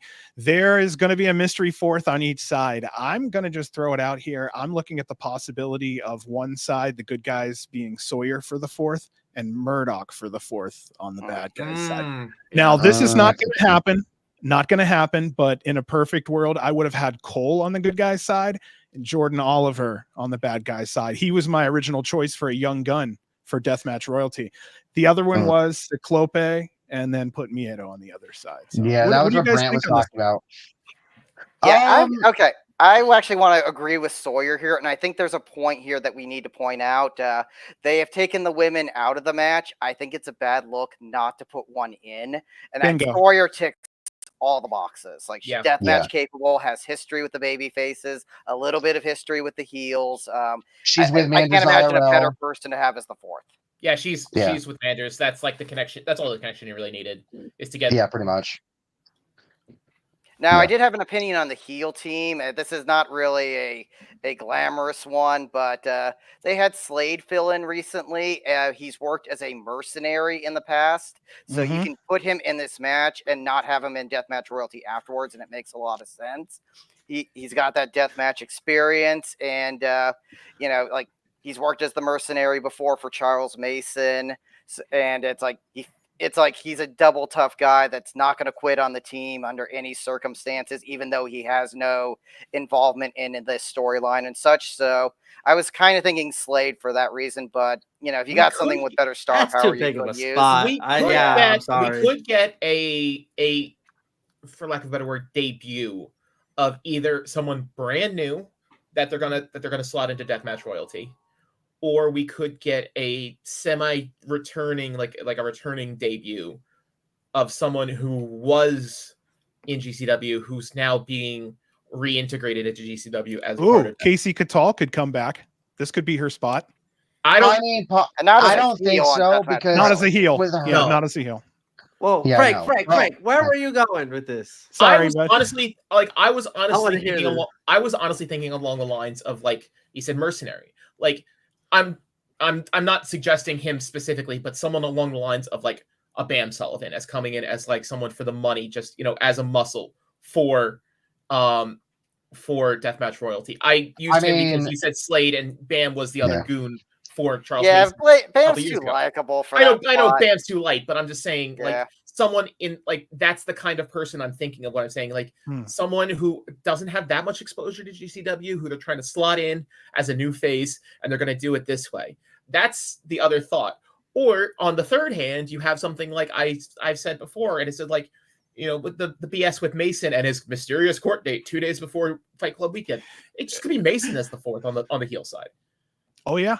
No, possible. because but he's they're tied also to Holiday. positioning Mason as the face in the Richard Holiday angle, like Richard Holiday being the biggest sin you can Mason's commit not in a fucking GCW is to be a face. cop. I don't know why you keep fucking saying Mason. He's the sympathetic It's in party in the angle. Like, He's a maybe tweener not at a best. traditional babyface, but he He's is a the guy tweener we're at rooting best. for It's- in the it's- angle. Is it not like- possibly just a grudge and there's no heel face Yes, in it's this a heel situation? versus heel. Like a grudge? Just watch these two people fight kind of angle. There's no Yeah, like, I morality to don't that like angle. the idea of like having him as like as an antagonist on like the first show, and then on the next show he's kind of the anti-hero, anti-villain deal. Like I think it's a little too confusing. Gotcha. So I have one idea for the face team. Okay. Drew Parker. Oh my. Mm. That's I feel that's like a if he was bleeder, on baby. this show, they'd be advertising him. Hey, the importance of the match would go way up if Drew But why Parker wouldn't was you in there. advertise anyone else though? That's what I'm saying. Like I think this would be kind of a good pop for And we him. know he's flying in. Like you can't Yeah. really keep that a secret. And Well, then I that's- was thinking like Miedo or something like that. Maybe that could start teasing something too for NGI. If Drew was in this match, it would have been the UK USA match. That's Yeah. end up. He's not in this Yeah. match. It would have been the USA versus UK War Games that was started back at Homecoming. That's how you would have inserted Drew Parker into this match. You would have done a face USA team versus a heel UK team. No, Drew Parker's not in this match. He's being drowned out by the importance of like the pseudo importance of a War Games match with That's why he's not another here. match. They're not springing for the flight this weekend just to have him in Like for the bullshit. pseudo importance of throwing a War Games match at this dying Deathmatch Royalty angle. I was just thinking of like him going after Jimmy Lloyd to kind of little play on that. I think But you're gonna it's get not the that blood- just one little thing. You're gonna get the blood from Drew Parker. It's gonna be at the fucking mall, but that's for the third hour. Yeah. And I've So, been assuming I this have- entire time Miedo was in NGI, and I just looked at your list there, and I don't see him, so I don't know where. I'm gonna have to go. I think Vieta's one of those guys that's absent right now, while And then we'll be Ciclope added. gets He's healing momentum or on him something. before he screws Ciclope Yeah. in his world title match with Mance Warner. Because You Mance say Warner they were is announced. Ciclope. You say Ciclope, yes. Well, we're going to talk about Ciclope in about 20 minutes here. So Yeah. I mean, that might take a little longer with the because I have a hot take regarding War Games in the heel squad, but it also has to do with the fantasy booking. Do we want to just jump into that now at all, or do we want to? Is there anything Yes. anybody else wanted to mention about this match before we It's- moved on? it's- I do also want to talk about the format, but I don't know if you want to wait till after he's done or this before. this is just like, it's going to be a War Games match. Yes, it's going to be a spot fest, but it's not going to have the storyline importance that they're trying to make it have. Oh, I agree. Yeah, It's yeah. Unless you're really going to have Cardona bleed buckets like he did back at Homecoming a couple of years ago, where turning a white shirt pink. I mean, why are you putting Cardona in that match? He's gonna look like he's doing the. This sounds terrible when I'm just saying this in public, but it's going to look like he's going to be doing the big spots. But all the heavy lifting on that side is going to be Manser. Yeah, so Mance and Yeah. Jimmy is doing the. Well, again, because Brad talked about this a couple weeks ago. You have to revitalize the deathmatch royalty angle. You got to get some tension built up. Let me cut, motherfuckers, because I have a plan. And ironically, the original plan honestly might kind of sound better, but I fucked the dates up, so I had to redo it. John knows exactly what I'm talking about. I have it in the screen presentation section. Let me cook. Okay. So I'm going to put this on okay. here real quick, and I'll let you do your thing real quick here. That's what Alright. we have. This is what we bring Alan on for, is because his mind just rolls, and he's brand new to a lot of GCW, so he kind of has these takes that's a little. Our thoughts on each wrestler is deeply ingrained, whereas he's still a little fresh. So we're gonna see what you have here, bud. What you looking at? All right. So we have the events of Hartford. Janela lost. Bane gets taken out. So we already know that. We know that going into tonight. This is also partially why I wanted Roderick to be a surprise. And he has the match with Blake. So unfortunately, this kind of fucks it up a little bit. But the idea I had is Roderick returns, fills in for Bane. Deathmatch royalty, they don't have stuff, but then they took out Bane. So I think the heels get high on their own supply and say, we don't need a fourth member. It's 3-on-3 at this point. And the heels usually get the advantage. So it's heel, face, no fourth heel. And then the face is like, yeah, we outsmarted you on this one. Out, all my friends are dead, starts playing. Out comes Roderick. The face team, regardless of what happens, the face team has to win, and you have got to get Mance, Jimmy, and Cardona to get pissed off at each other in a small dosage. Mind you, I should also note, Broski Jimmy is a 1-year thing. That goes to December 3rd. That has not been getting brought up. They have to start building that tension between him and December Cardona. Exactly. So, and that's why when it got brought up to put Jimmy in NGI, and you also have Jimmy in War Games, and you start having Jimmy do more maybe start having Jimmy start edging back into deathmatch stuff, he starts to find himself again, which leads to things later on. But the face team wins. So on night 2, and Brent, I know you said you don't want to see Janela and Mance again for a while. I have them for night 2, but there's a reason. There's a reason. Janela challenges Matt Warner to one last match. The stipulation being, if Janela loses, he cannot challenge Mance again as long as Mance is champion. Mance wins. And Janela goes apeshit. Takes out Cardona, takes out Jimmy, takes out Mance, takes out fucking everybody. Cole cashes in and takes it out. Now hold on, because I know what y'all are thinking. But this is why I said, let me cook. Because between Fight Club Weekend and NGI, again, Jimmy starts to find himself, and he continues doing Matt's bidding, but you start to see he's really fighting it. He's starting to fight it. Especially with Steph being out. And that's another thing. I think Steph is the glue that holds them together. With her being out because of her neck, this is where more of that tension starts to build up. You also have, and then Mance starts getting pissed off at Matt. Matt starts getting pissed off at Mance. All this shit starts building up. But Matt uses his GM powers to stack the odds against Radrick every fucking week, every fucking show between between Fight Club and NGI, because Mance is going to face Cole for the title at NGI. Except Warner's scheduled for that match, but he gets taken out / written off. Cardona takes the spot and wins the title because Joey Janela turns heel. And after NGI, Cardona gloats about the championship win. Janela justifies his heel turn, saying Cole won because of Janela's work, because of the brass ring. Janela's pissed off that he hasn't been able to fucking win the title. He keeps getting overlooked, so that all of the shit that Mance was saying towards Effie earlier in the year, it finally clicked in Mance's head, in Joey's head.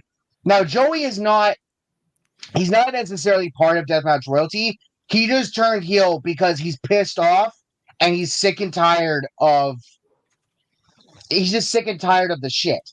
And he wants the fucking title so bad. And to see Cole Radrick win it because Joey took everyone out and did all the work and Cole just cashed in, because in a way that's how it should be. If someone cashes in on you because on the person, on the champion you just lost to, that you just took out. Okay, hold on. You may have to speed up a little, only because there are fans that are kind of lost in the details. So you may want to get to. Yeah, I'm just saying because I hope it don't last. Like, not the booking and stuff. Like, I just hope the Deathmatch Royalty ain't a thing after this weekend.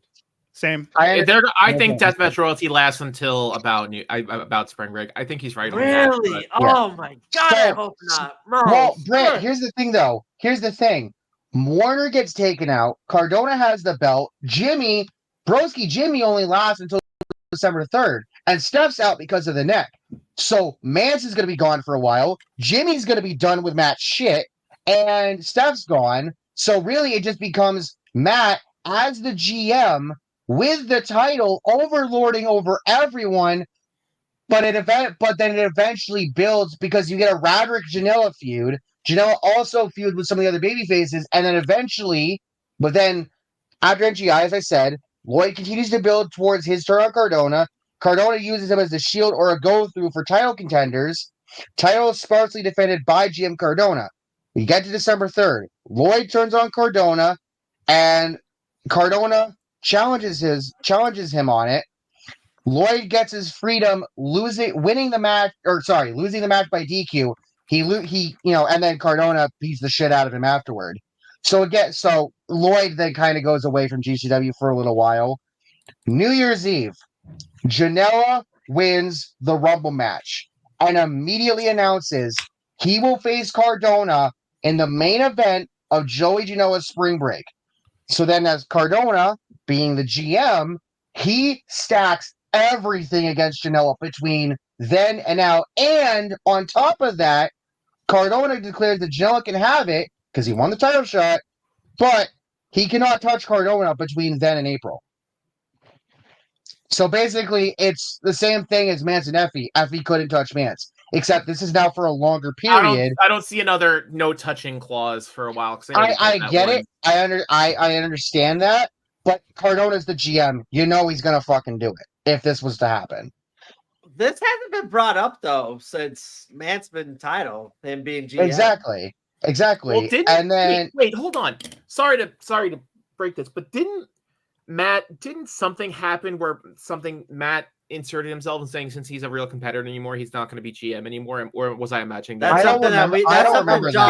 That's John's idea. Or was I very high when something like that? Yeah, as far as I John know, Cardona is still the GM, even though I don't expect that to play too much anymore. Yeah, well, I think that's on the back burner, but it's gonna get brought up eventually. Like we could end up even seeing Cardona confront Lauderdale during shows because depending on what Cardona does. And then at Janela Spring Break, Janela finally wins the title. Jimmy I comes can back see that. to help. I can see Mance Janelle comes winning the belt back. this year. Mance comes back as a face, screws Cardona. Janela wins, and Cardona gets a massive ovation because I think Rocks fall, everyone dies. no, after Collective, I think Cardona goes back to either WWE or AEW because he has said before he wants to retire in one of the two big companies, and he's pretty much done everything he's needed to do Hey, on the indie. yo. Tight spot. Shut up. Tight, Hey, tight yo. spot.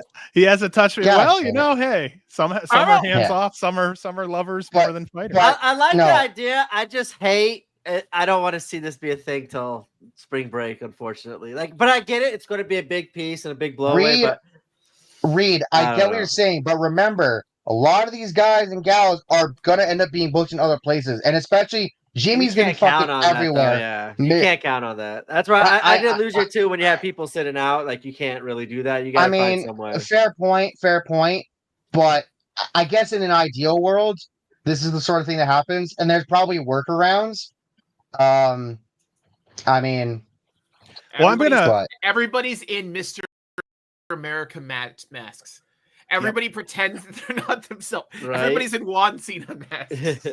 Well, I'm gonna move us on tonight too. We're Oh, into- okay. I actually do want to talk about War Games a little bit myself. So I'm so sorry, man. Yeah. Okay. So Sorry about that. I Sorry. want to talk You're good. more about the format of War Games, the rule set, the sort of stuff like that, because I think like GCW has done a pretty faithful job of adhering to the spirit of War Games while inserting the deathmatch aspect of it. But there's a couple things here that I see kind of going on ever since like War Games has come back in style with WWE doing it and AEW having their own take, Blood and Guts. So like I kind of wanted just to talk about like the actual nuts and bolts of the match and how things should be done and how things should not be done.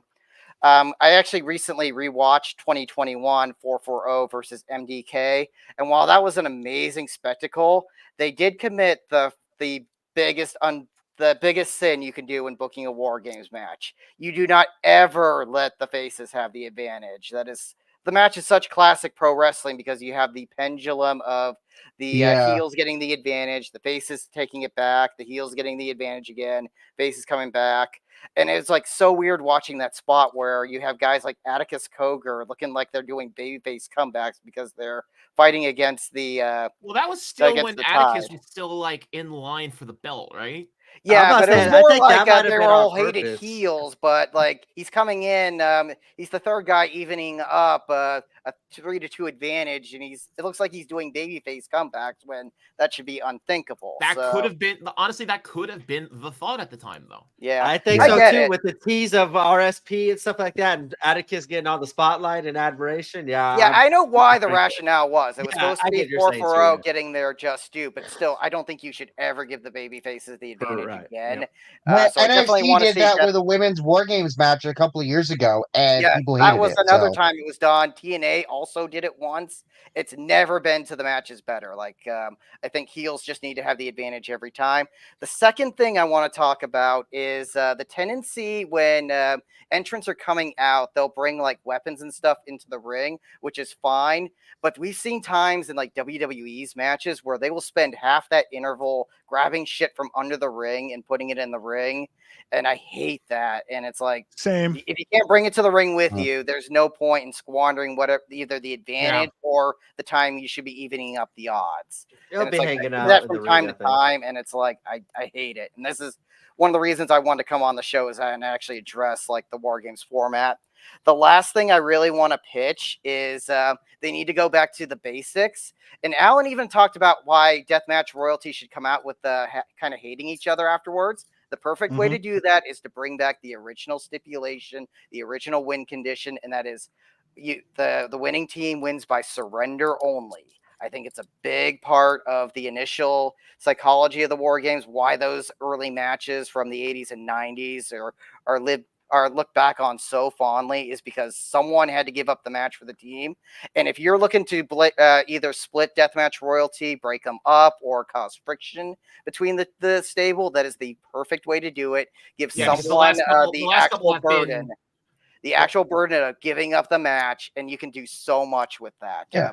Pinfalls Well, in War Games does not really work as well as having someone surrender the match. And the other thing is, last year there was that elimination rules thing of War Games where it resulted in the second half of the match being rushed because everyone was getting pinned and getting eliminated, and like people were not audibly not trying to make the save for their planned falls. So, like, you got to at least bring it down to one fall ends it, preferably by. Yeah, the elimination was purely there so we could have a spot fest with an entire classroom's worth of chairs. Mexico's still done that without not eliminating them, because like everyone in that spot never got back in. So it was like, what even the point? Yeah. Interesting. Here. I mean, well, yeah, but so then who would you have be the one to do the surrender? Because it's either Lloyd or Cardona, and Cardona doing it would be the most chicken shit thing, but it's Pete Cardona, and if you want Mans to get pissed off at him, that's how you do it. And you make Cardona do it quick. Like, it's a quick give up when the time comes, and then Mans just looks at him like, what the fuck are you doing? And then who you thinking, Screwball? Yes, that is one of the things I had in mind. The other thing is Broski Jimmy has been on a giant losing streak for months now. He has not won a match in forever, and he's usually the fall guy in all of Deathmatch Royalty's losses. So you can either play into that by having him quit, or you can have the idea that Cardona is actually kind of getting attached to his little broski, and maybe they do, since the scissor spot made headlines on social media this week, it kind of went back on the viral thing. Maybe they tease the scissor spot and Cardona gives it up for Jimmy because he knows Jimmy won't give it up, but he's about to get that scissor spot done to get turned again, and he gives it up, kind of having compassion for Jimmy Lloyd, and you can build off angles off of that. Interesting stuff there. I never thought about it that way. I did have a question for you. I want the surrender spot, and no pins, no submissions, just surrender only. Someone's got to have that burden of giving it up one way or the other. And war ends generally with surrender. So my question for you then is, you were talking about the weapons. Do you feel like maybe there should be weapons already there that are just readily available? Because it makes more sense. In the ring, maybe someone brings a box of light tubes when their entrance, but the psychology needs to be, as soon as that buzzer hits for the next person, the clock is already ticking for the next person to come in to either even the odds or bring it or get that man advantage again. So they should be hauling ass to the ring. Like, they should not be wasting time on the intervals. That's just the basic psychology of the match. I have an idea. I'm so sorry if I cut you off. It just came to me. What would happen if Cardona and Deathmatch Royalty come to the ring in a tank? So they're on their WWE, the WWF, WWE throwback. It's totally Cardona. Yeah, and that's the venue where they can bring in cars too. Like that's the one place where you can bring in vehicles because it is a literal parking garage. Bingo. That's what I was thinking. Maybe they could sneak something in. Oh, even if it's just a golf cart with a fake fucking cannon on the front. Like, do a Shotzi little tank. Put Jimmy on there, have him spin around. Cardona would do it as like a DX 2009 reference. Yeah, that's what I was thinking. The lamest version of DX he paid tribute to. That's the sort of thing he would do. The other thing is, I also touched on people not wasting time during their entrances. So I actually wanted to pitch that Mance Warner gets the first entrance so he can jaw jack the fans as usual. But still, like, it's still not wasting time on his entrance because he's the first one out. And then the face team brings out Effie. And so you basically have kind of the team captain starting together. And you also bring in the deja vu of tournament or Cage of Survival. Like the last time we were here, or like 2 times ago, they were in a cage. Now they're stuck in a cage again. Give me 5 minutes of that. Yeah, that'll be a cool little nostalgia. And it's pop. like, and you want to have Mance enter first, so when the Yellow Brick Road hits, you can get a shot of him, kind of having buyer's Yep. remorse on starting the match. Mm-hmm. I see it. Get an angle of him reacting to Effie coming out. Ooh. Yeah, I it's like like when that. Bret Hart entered the Rumble in 1997, and Stone Cold's in the ring. It's like he's shocked at first, but then he's egging him on, so he goes through all the emotions of having this rivalry reignited. Ooh, I just shared in the private chat. John Wayne Murdoch tweeted out a look at what his gear is going to look like this weekend. It honestly looks fucking cool. Is I it don't. I white? think Can't no lie. matter what the order is, It's not gonna white. be, I think that the two mystery competitors are going to be 7 and 8. I think Yes, they're they going have to be last. You they're gonna be build the the anchors. mystery. In fact, I think if you have the captain start, I think the rest of it writes itself. Like I have Mhm. down Mance Effie to start. You do the reference to Cage of Survival. Then you bring in the utility players, which would be Jimmy and Joey. Jimmy and Manders. And then you kind of have the second commands come in, Cardona and Joey Janela. I would put Joey and Jimmy together because they have such history. That you could do too, but I'm kind of like thinking the as you said, though, like it falls in the place. people that kind of that complement each other entering depart next to each other, and I think Manders and Jimmy kind of just makes the most sense, and then having Cardona and Joey, and of course Cardona is second to last basically because he's got the least amount of deathmatch Chicken shit. experience. Yep. But yeah, always Right. have the mystery partners last. That's basic psychology again. Thanks for the link, Alan. I can see the gear now. It looks awesome. It's Okay, like I a gotta look gold. at that. Yeah. Yeah, check it out in private chat there. It's freaking awesome. Yeah, I gotta pull up another tab on my other monitor. Do we feel we covered night one thoroughly? I think. Yeah, I Pretty think night Something one's like pretty that, much yeah. done. Yeah, we covered the storylines, we covered the match. I think we can bring on night two.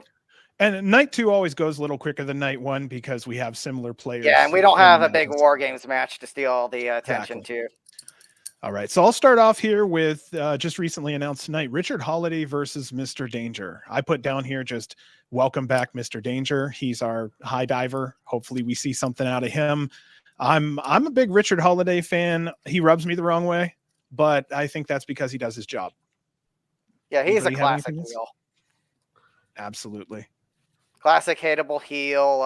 I'm sure this is where we figure out what the direction of the Holiday Mason split actually goes. Of course, Richard Holiday as the cop caller has committed the cardinal sin of GCW. So, Mhm. he's going to be the primary antagonist in whatever happens. Anybody else want to talk about this one? Yeah, it's just going to be kind of. I don't think the match is not going to matter as much as the Dusty Finish bullshit with Mason running in afterwards. I think this whole match is literally. No offense to Mr. Danger, but I think this whole match is just going to be a launching pad for whatever angle they're doing. Yeah, with- maybe with he might get a Mason. win out of it if Mason costs him Yeah. the match. But the main story here is not Mr. Danger, but maybe he can find a way to make it about himself in a good Ooh, way. very interesting. I didn't know about Richard Holiday's Instagram. That's going to be something worth looking up. The next match I have here is going to be brutal as fuck. Cyclope versus Matt Tremont. Good This old is- fashioned blood and guts. Cyclope push too here is what I anticipate. Yeah, coming. Matt Tremont's not going to be winning a ton of matches at this point of his career, and then rightfully so. He's here to put over the New Guard, and Cyclope, I think, is angling for something big here. He said he had plans on the world title on that promo after Miedo, and I think this is where it starts. I think we are going to have a Cyclope Mance Warner match in the future, where I think Miedo is finally going to resurface and fuck over his brother. Wow. Nobody argues that either. I like that. No, I think it could happen in this one. I could see Miedo kind of just beating both of them. I think up Miedo afterwards. you need to kind of sell the fact that he has quit, so I think he needs to go away for a little bit. How long? Let How Cyclope long ago build was up that? his momentum and then fuck him over when it means the most. How long ago did he quit? It was like 2 months ago, but in Okay. terms of shows, that's Was it only been Detroit? like 4 or 5 shows. Yeah, it was. I think it was. It Detroit, was in yeah, it Detroit or was. Chicago. So then I'm going to move on to John Wayne Murdoch versus Big Lou Nixon. This night too looks like it's just going to be a bloody mess. Set up NGI. Yeah, I think so. I think I so. wonder if Nixon will get one of the NGI spots. I wanna wouldn't be see against new it. blood. I'm all for it too. Hey, hard worker is a hard worker. I'll take it over here. Period. Uh-oh, somebody got a message. Oh, Who's that in was me. Sorry. trouble? No, I'm dicking around. Okay, so this one I wanted to talk about a little also. The GCW Ultraviolent title, Rina Yamashita versus Blake Christian, assuming she wins night It's one. listed as a non-title match. Yeah, and Blake Christian's not going to be in death matches. My bad, guys. too. My bad, Instagram guys. listed as a non-title match. No, you are Yeah, correct. that's on the title's graphic the as well line, that I've Blake can seen. win in this one. Say that again, Yeah. guys. Okay, regardless of whether or not there's a title on the line or not, Blake's not winning this one. I don't anticipate it to be a death match, but they should point out that Blake Christian's original cash-in, they primarily played it up as at the expense of Masha Slamovich, but it was actually Rina's shot at the title he ruined that night. So that's something they do need to point out, at least on commentary. I do think or with this the video this will go hardcore, if not light death. This I will think go they'll tables and definitely chairs. have to. It's definitely going to bring up a different side of Blake Christian, but I don't see him like rolling around in glass either. Nope. You think he does what Price did a couple of weeks ago and get some sympathy for his kind of push turn and kind of earn the fans' respect back that way? We'll see how game Blake is for that. I expect like Price Actually, like Alan, one sorry spot to and that's it. pick up on the pick on you on the comments though. Cena didn't miss a single show, but he was never on TV. It was because John Cena was advertised for all the house shows, so they put him under the Juan Cena mask. I'm totally not John Cena because that's what all the kids wanted to see.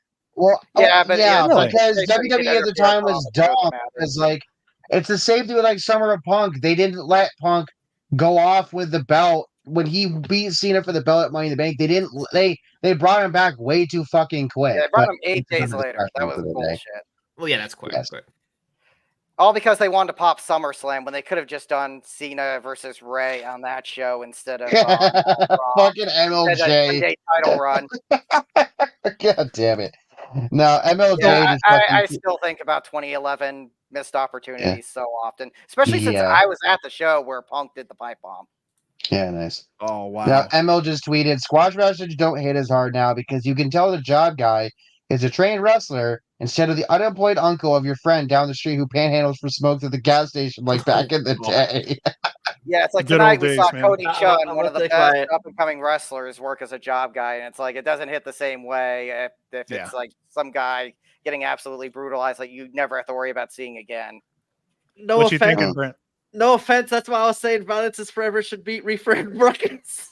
Oh yeah, just Like, have they them kinda like just, run like, through they them got- to establish their credibility again. Yes, but I know they got a long history, and I would hate to see that. And I hope they get a cool moment Well, there. But that's do their- kind of what their I was spots saying. and then like have them like beat the crap out of them, and then it's Yeah. more effective because you've actually done it to some guys that actually matter. Yep. So I think- also scheduled on this card, but don't have a match yet, are Matt Cardona, Masha Slamovich, Brandon Kirk, and Effie. So we're looking at they probably If won't Matt have the Cardona's heaviest on nights. there, on I that one. expect a promo following. I think War that a Games lot of where the they do this fallout from storyline War Games will bullshit. dictate the true final card for the show. Yeah, it sounds like Yeah, night two is the probably, launching yeah. point for storylines. I could Yeah, see definitely. Brandon versus Masha would be a fun match. I was thinking Oh, Brandon God, versus yes. Cardona.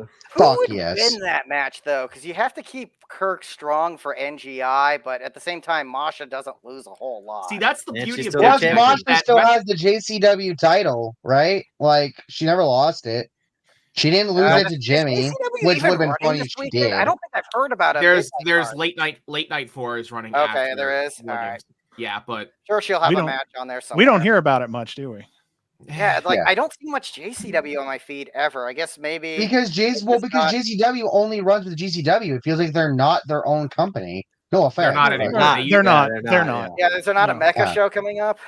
Yeah, they're Yeah. running Mecca on New Year's Eve. Oh, well, I'm Which- talking about which- JCW Mecha. Like that used to be a thing. No, it well, oh yeah. Sorry. forgive me. So, yeah, I'll be curious to see who's going to be on that show, that New Year's Eve show, that / New Year's show. It's CP. Yeah, I don't know. New Year's I'm kinda curious got to see who's straddled gonna on what, show up. Wednesday this year, so it's like it's not on a really good time to do like a big show anyway, and that's even before the venue troubles. That too, yeah. Like I don't even know if Restival's running on that spot as well because of the awkward timing of where New Year's fell on the calendar this year.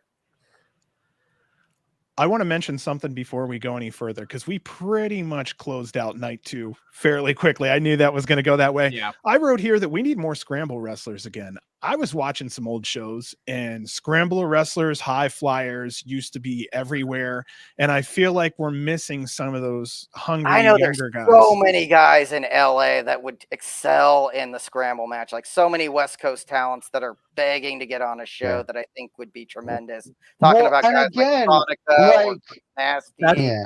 That's why I missed the LA fights. Like I know you know all about the LA fights. That crew was just all for those scrambles. And the West Lucas Coast has Riley gotten and all them. exponentially better because when LA fights first popped up, the LA scene had not the West Coast was like the last scene to kind of come back from all the COVID closures because of California's restrictions. So that was not even really like the ideal time to launch that. Now that there's like promotions running everywhere all over the entire Western US, like the Vegas scene has like 6 or 7 promotions running right now. There are guys that are chomping on the bit to get back on like LA scrambles that I think would be perfect. Guys like Sonico, guys like Chris Nasty, guys I like wanna the see conglomeration. C4 that are now finally making their debut.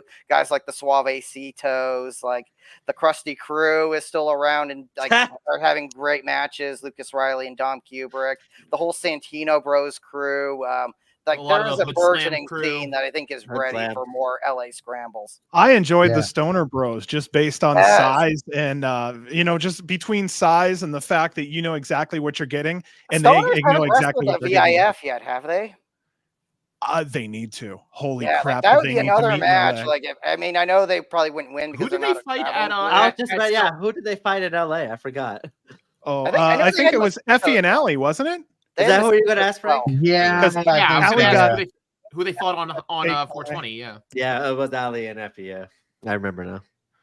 I was Yeah. front row for that, and I barely. Yeah, all the That Hood was fucking Slam crew that's hysterical. up there now. Like, there's so much like Yeah. talent that are kind of on that level of being ready for like a big scramble and possibly using it Oh, to yeah. catapult to bigger matches on those West Coast shows. Oh, you know, and that's why I was surprised that Hartford didn't have a scramble match because the Northeast has so many fucking talented people. Even if Yep. people were doing AEW, depending, like you could have had the scramble match go early and then have them go, or have it go AEW will late. not allow that for their call times. A promotion like a show that on Memorial Day weekend, an all women's show, Poder, had like so many cancellations because AEW was running Collision later that day, and they had people pulled off that show because of the call time.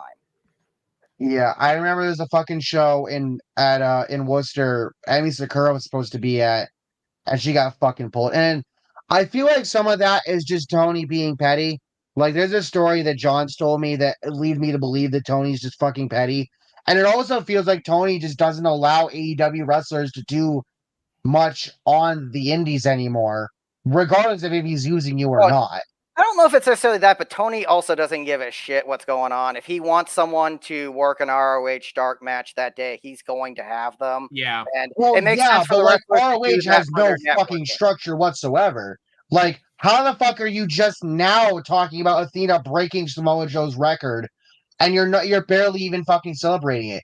Like, Tony does not fucking know what the fuck he's doing with ROH outside of the Athena Billy storyline, which honestly I think they've just fucking carried it, and they've done a phenomenal job with it. You know, it's like when people are saying that they want to see like Alec get signed there, I'm like, I'd rather see him go to TNA or NXT because at least in those places there is structure. ROH does not have structure. AEW barely has any structure that I can fucking tell. I'm sorry, that's a fucking hot take, but it is. But that's just how I feel. But either way, know? like the talent's just gonna chase whatever has the money for him, and that's the way it should be. It just sucks Oh that yeah, no, and I have no problem. Fucking excuse me, and I have no problem with that. Go earn your bag, but at the same time, like I don't know. It's like you know, yes, one might give you more money, but one will also, and then in the end of the day, money runs everything. But then sometimes you might just want the experience of being closer to fans and maybe having more fun of a time, and and I don't fucking know. Yeah, the bottom line is if Tony wants Maserati on a show and she's already booked for a show that day, it doesn't matter that the show's several hours later. He's gonna get Maserati working the dark match or the post-show Ring of Honor taping. So I'm going to move into NGI. I figured it was time to do that. Saturday, November 16th from the Level 13 Center in Orlando, Florida, weather permitting. Here we go. This is going to be NGI. The first 9 entrants have been announced. We have Rina Yamashita, John Wayne Murdoch, Drew Parker, Sawyer Wreck, Dr. Redacted, Brandon Kirk, Takayuki Ueke, I believe I got that right, Violento Jack, and Tommy Vendetta. I think Ueke is the best way for me to put that. I have a rough time with that. I think it's first Yuki. name there. Is it you? See, I yeah. think it's Yuki too. Yeah. Thank you. Help me there. I'm clueless on that one. Yeah, let's talk about this. It looks like a very there's a couple fresh names on there, some new blood, and I was actually surprised we brought Violento Jack back already, but he's here. Any thoughts on this one? Any predictions on this one that we Jimmy's haven't getting already added said? in. Come to think of it, Yeah, well, I've said all I've needed to say about NGI this year. We kind of already said it, but like Jimmy's getting added in. I think what's gonna be is there's gonna be like one mystery spot, and then Cardona puts Jimmy in there, just because depending on what happens at Fight Club, like especially if Mance gets pissed off at Matt, like how we talked about earlier, if Matt's the one that gives up for the heels in War Games, and Mance is focused on him, but then you also have Jimmy around. Matt's gonna be like, Jimmy, go fuck off and go do NGI. Go do whatever you want to do. Just, I need to deal with Mance right now. And then that's where that backfires on Matt, because Jimmy can probably go to like the semifinals, lose in the semifinals, and it's okay, because he's gonna start finding himself. And if you can get the crowd to turn back to cheering him on through the death match, and that's part of what allows Jimmy to find himself. And then like you go back to kind of the way things were, where Cardona's treating him like shit, but then Jimmy's like, no, I don't want to fucking listen to that. And then Matt forces him to. That's kind of what I was talking about earlier with the fantasy booking up to December 3rd or around that time, whatever show is around that time when Broski Jimmy ends. Because Matt will probably end up wanting to force that to continue, because that has to start getting addressed. That was only a 1-year thing, but then Matt tries to make it a thing where no, I'm changing the terms of the deal. Tight Spot House. If I got entered in that, I would die in like 5 seconds. No. Based off the events listings for GCW, if we're still going off of that December 3rd, the shows around that would be Chicago on the 1st, Tampa on the 6th, Atlanta on the 7th, Phoenix on the 23rd. I mean on the 13th, but beyond that, I could see them going until the new year with that. I mean, well, yeah, potentially. I mean, it's a thing, like you start building it up, and then when the date rolls around, then Matt's just like, no, you're gonna stay with me, and then Jimmy's like, no, I'm done with you, and then he turns on him, and then you build to whatever you want to do between Matt and Jimmy, because at some point Matt has to turn on Mance, and Matt has to take the title from Mance, because I just think it's gonna end up being Janela will win at Spring Break. It's, do you have him do it one last time against Mance? Well, you will. In my booking, you can't, because Mance have to be the champion and Joey can't challenge him. I think it's just going to boil down to Matt's going to get the title before he's done with GCW. He's going to get that title one last time. And Jesus Christ, Tight Spot. No, I think you're focusing too much on Matt thing. getting signed. I don't think Matt needs the belt. I don't think Matt needs the belt before. Yeah, it's not that he needs it. I just think that as GM, because he's lining himself up with Mance, but because he lined himself up with Mance, because he was also just, he was injured. That's why he became the GM, because he was injured, and it gave him something to do, but eventually that jealousy and that wanting, it's not needing the belt. It's as a wrestler, the way I look at it is like, you want You want to be the top guy, and at some point, Matt's going to look at Mance and just say, "No, you're done. I'm taking that spot from you." And and then Joey will finally get the title at some point. So I don't know. See, here's the thing. I think they need to go in a completely different direction. I think Effie needs to be the guy that beats Mance Warner. That's what the first half of 2020 fans are waiting for has that. sold me on. No disrespect to Joey Janela. I think his time can come after that. Maybe even have him be a little bit jealous that everyone wants Effie to win the title, and thus that's how we get maybe a heel Joey. But I think Effie's time is now, and I think War Games should be a catalyst for that. We had one of the heel reasons Joey why back I in- want Effie and Mance to start the match to begin with is to build towards that. The other thing I kind of want to address here is I'm not really feeling Jimmy Lloyd for NGI this year because I think the Broski character and the fact that he's been losing all these matches, I don't think he's really credible enough as it stands right now for the spot. That's why you throw him in there. Like maybe you throw him in against one of the newer guys, like a Vendetta, The maybe not a Broski character Redacted. itself is not set up for the NGI, but Jimmy himself is. Oh fine yeah, with that I would definitely agree Absolutely. with. But that's the thing is if you let him get a couple wins, you start letting him find himself again, which then leads to him turning on Cardona because he finally fucking realizes what the fuck Cardona's done to him. It's kind of, it's almost kind of like, how you had, and maybe someone needs to be in Jimmy's ear saying, dude, you need to fucking ditch Mance and Matt now. Maybe somebody needs to get in Jimmy's ear.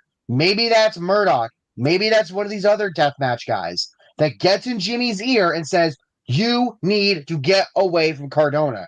It's kind of like how with the Bloodline, Sami Zayn was he was the one that was kind of trying to get Jimmy and Jay to after Sami turned back a face or whatever.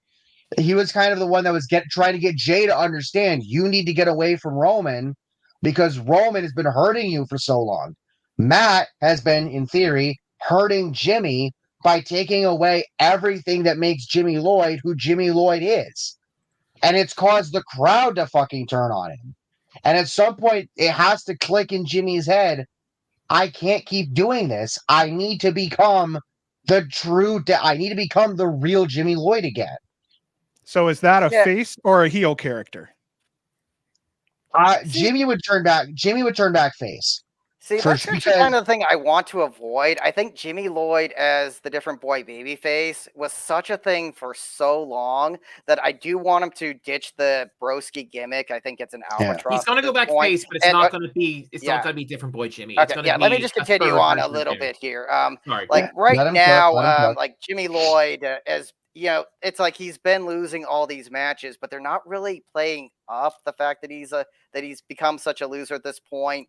And also like the fact that like he's not really been questioning anything at this point. In fact, he seems like he's fully indoctrinated. So I think we kind of need a breaking point first before we even talk about things like NGI, because right now no one's buying the idea of him in it, even though he is one of the greats in deathmatch at this time. It's just like it's this dichotomy where something's got to break first before we even get there. And even then, I don't want to see Jimmy Lloyd back as a face because I think that's been played out for so long. And if you turn him back babyface now or in the next couple months, you're just going to be bringing him back to that stale character. So I think he needs to find a way to go forward, not backwards. So not redo the same thing he was doing a year or two ago. I'll jump in real quick before anything else here. I want to just say that I'm with Reed on this one. I feel like Cardona actually made Jimmy better. He was irrelevant primarily. He was just that's just Jimmy. It's like he's the guy always on the front porch. Does he have anything special to him? Does he? Well, no, he's just always been on the front porch, so we just leave him over there. He was quite stale, and I feel like Cardona said, listen, you need to kind of... And I think with the character development, also his mic skills have been exponentially better than they ever were Yeah. before. So I would say in this scenario, he's going to have to come back as a face because he has nothing to lean on as a heel. But it has to be a separate third character. It Yeah, it can't be And just a meaningful. different boy from last Yes. year. It can't Yes. be. You know, Yes. I agree with that. I think Jimmy can take some of what he's been given by Cardona and use that to further him along in the future.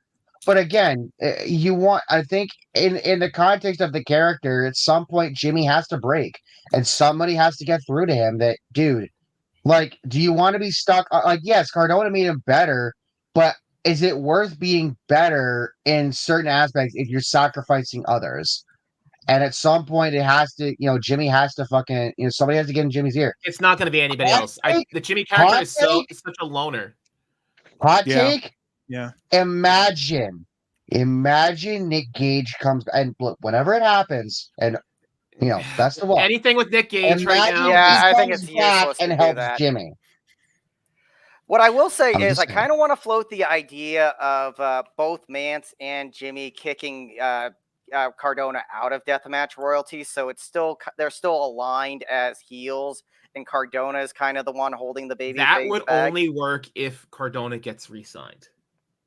Yeah. At the same time, though, it's like yeah. I kind of think Cardona going back to either company at this point. Like, I think I know the complete thing is happening right now. Maybe this is it, but the whole like persona he's built up only works in the independents. So if he's like really angling to get back into WWE and AEW, he needs to rethink everything he's done at this point, because nothing he's doing right now makes sense in the context of the quote unquote big leagues. I can maybe see this incarnation of Cardona maybe working in NXT as like a big shark on the third brand like Ethan Page is right now, but I can't. This Cardona character in WWE just makes no sense, because it only makes sense in the context of him being the WWE guy in the independents. I think he's going to be an Impact for a while. I think so too. I think that phone should have been ringing now. What, for the last 5 years? So it's like, I'm the indie at guy. this moment. Oh, again, I feel like this is just a guy who feels like he's done everything on the independents and he's putting out feelers and no one's calling. See, Yeah, because if you want to do that, we definitely need to think of a new character direction for him. That's all I'm saying. Like, see, as great as he has been, it's kind of reached the boiling point where if that's his goals, like, something needs to change. Yeah, he went 1-5 in 2020, and then he was gone. Yeah, so it's been 4 or 5 years. Maybe just keep doing you. And again, he's just putting out feelers for companies that aren't calling. So I think TNA is right there. I understand why they're not calling. That's the scary part. What do you mean? Like, just everything he's done in the last 5 years, it's a great character for the independents, but it's not a feasible character on these big league companies. Yeah, if you can't. Got a pop in Canada for AEW, but I don't think, like, creatively, I just don't see how it fits in WWE on Raw, SmackDown, or Dynamite or Collision. Age, factor in age. Yeah, so that's another thing that's against it. Fair point. I mean, the average age, I think, was 32, 33. Yeah, Sorry, and Ellen. not only that, but the TV years. Like, he's been on these companies, so people have had a chance to see a lot from him. Whereas a guy like Ethan Page, at maybe a similar age, but his TV years are just beginning. Yeah. I mean, Cardona's just going to do what's best for him. And I feel like he would be in TNA right now. But again, Steph being out with the neck, I get that they're continuing the shit between him and fucking PCO, but like I just don't know. He's said in his own interview that he wants to go back to either WWE or AEW and retire there either one day. Who doesn't? I get Rita saying he doesn't. He maybe doesn't really want to go back. I don't know. We don't know. He doesn't have a say in it. He doesn't have a say in it, but I think we do know he wants to, and they don't want him right now. I think that's very clear right now. Yeah, they would call. Right. So, but also, you know what I mean? I think Complete Cardona is his final boss era. Like, that's what it is. I think it's his last idea. Yeah. I think it's his last idea Latest because idea. after you Yeah, hit your final you gotta form, make what's himself left? a more palatable character for these companies if they're gonna make that call. Yeah. Yeah. And obviously he's been hitting creative hard because that was the big thing was we think you're fantastic, but we don't have anything creatively. So obviously he's been pouring over creative like crazy since he's been on the independent the last 4 or 5 years. But again, I say it's great, but I mean, a lot of these guys at some point when they're out of WWE need to get to the point they go, you know what, I'm getting a call. Yeah. I'm not getting a call. And you know what? That's perfectly fine. Just come to terms with it at 40, 44, 45 years old. It's okay to not tell the independent scene how much you're trying to leave us. Yeah, and it's like another mean, thing is like yeah. a lot of the stuff he's been doing, like all the middle fingers and the cursing to fans, telling fans to fuck off. Like you can't do that in the big It's league. same old shit right now. So it's like, like how like if you've made all this buzz, telling these dumb marks to fuck off and everything, when that character again can't really fly like that in WWE on cable TV. Yeah. And I'm tired of constantly hearing how much he wants to get away from us for money. I know it's maybe everybody wants to make more money. You don't have to advertise it once every 2 weeks because no one's calling. I'll be tough on that one. I mean, dude, seriously, at some point you got to be like, hey, they ain't calling. Now he's down to the complete, which is everything he's learned and put together. Hopefully the best for him comes out of it. But if it fails, guess what? What's after the complete? What is he going to do? Like turn into the Undertaker and turn undead because, he's done everything he could alive? Yeah. So I'm curious about that one. But yeah, I mean, is this another person who's like, well, I'm too good for the indies, but they're never calling. So maybe just embrace the indies. Yeah. Damn, that's a quote. That was harsh. I just want to announce here on the NGI situation, I still don't feel like giving up who it is yet, but if you look at the 9 people that's on the NGI participants list right now, one of those are going to be on Game Changer Weekly 4 days before NGI.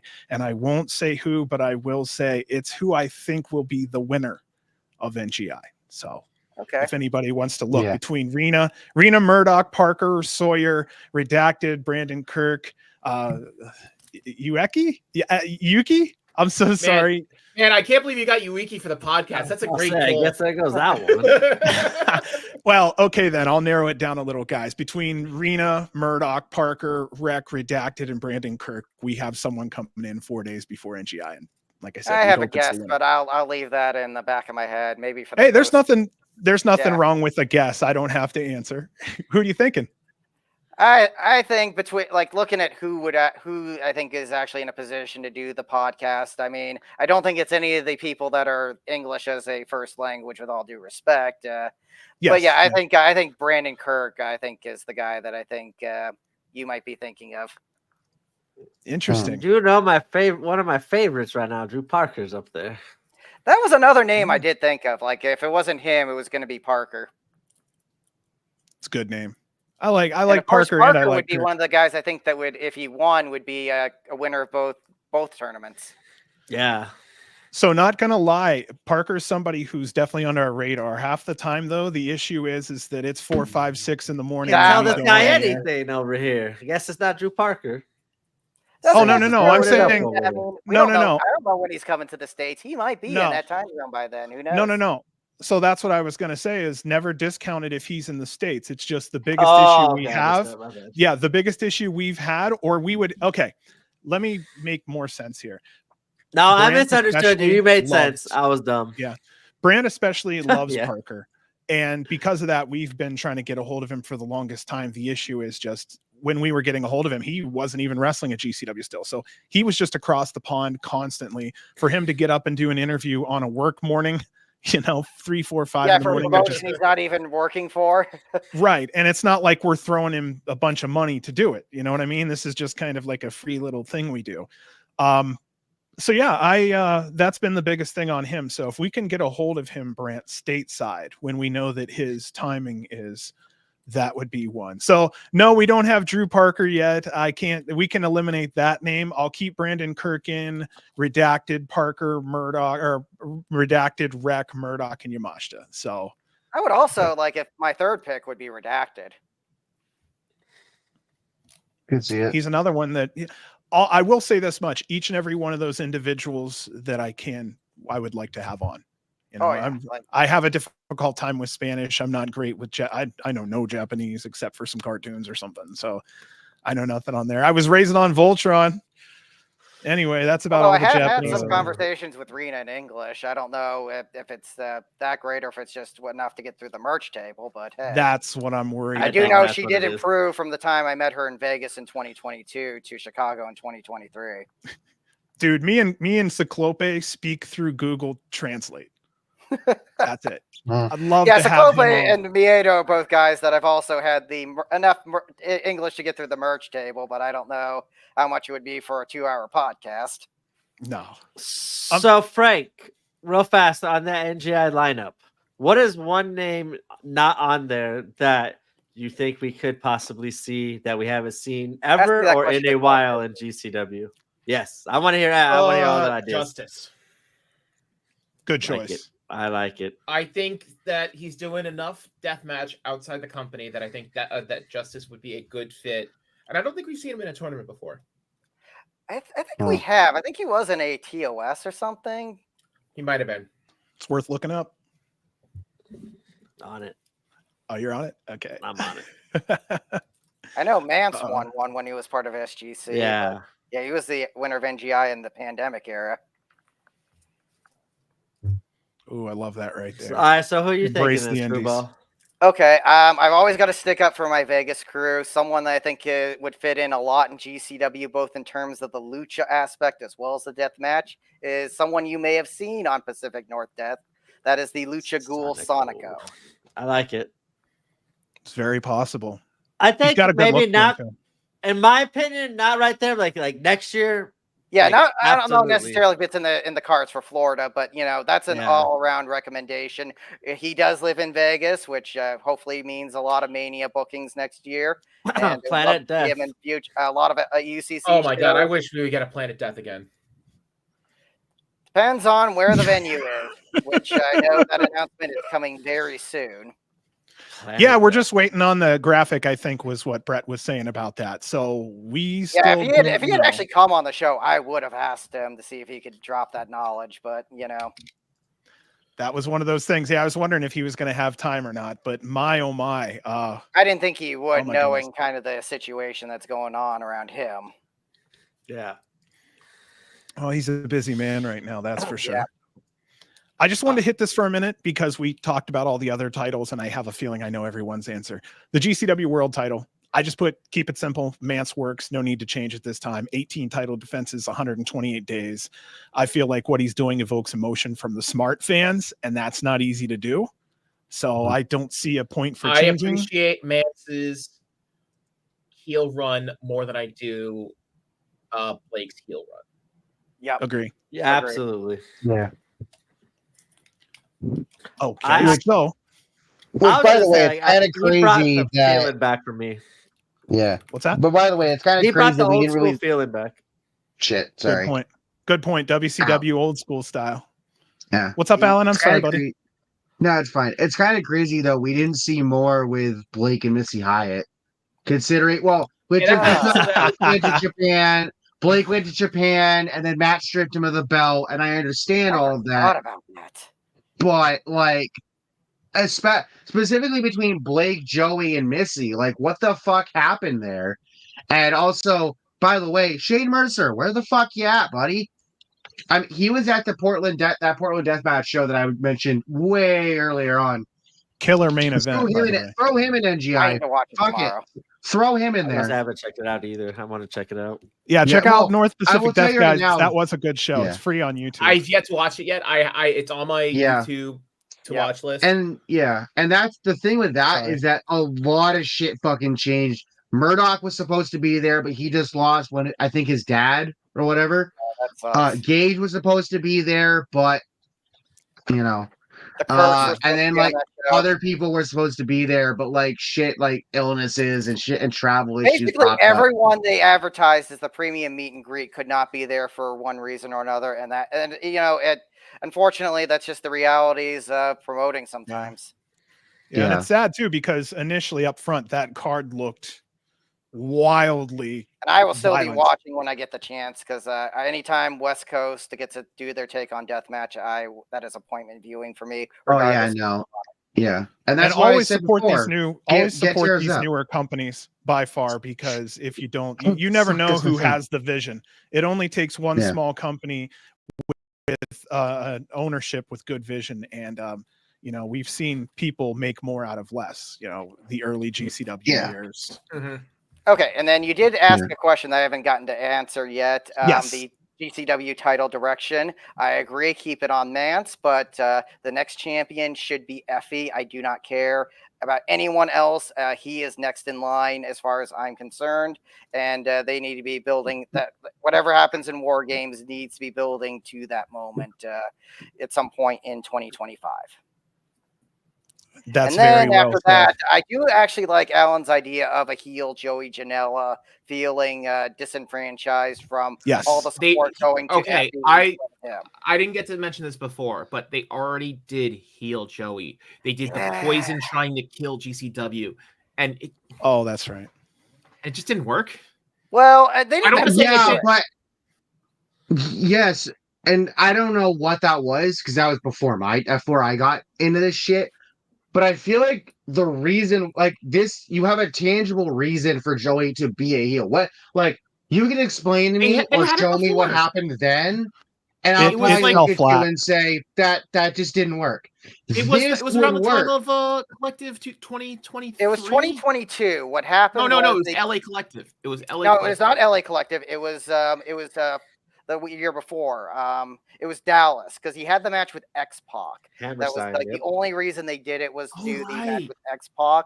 Afterwards, what happened was it was supposed to be the angle with Starboy Charlie and Chris Dickinson. Yeah, it was against the Joey Janela Savages. "Give Me My Flowers" angle, and it just Yeah. didn't do. What Yeah, happened was it So, felt you mean, weird. so basically, what Holiday is doing right now, kind of across the Indies. yeah, Uh-huh. let me finish the thought here. And because what happened Sorry. was it was supposed to be Dickinson and Starboy Charlie against the South Pacific Savages. Chris Dickinson got canceled, and rightfully so.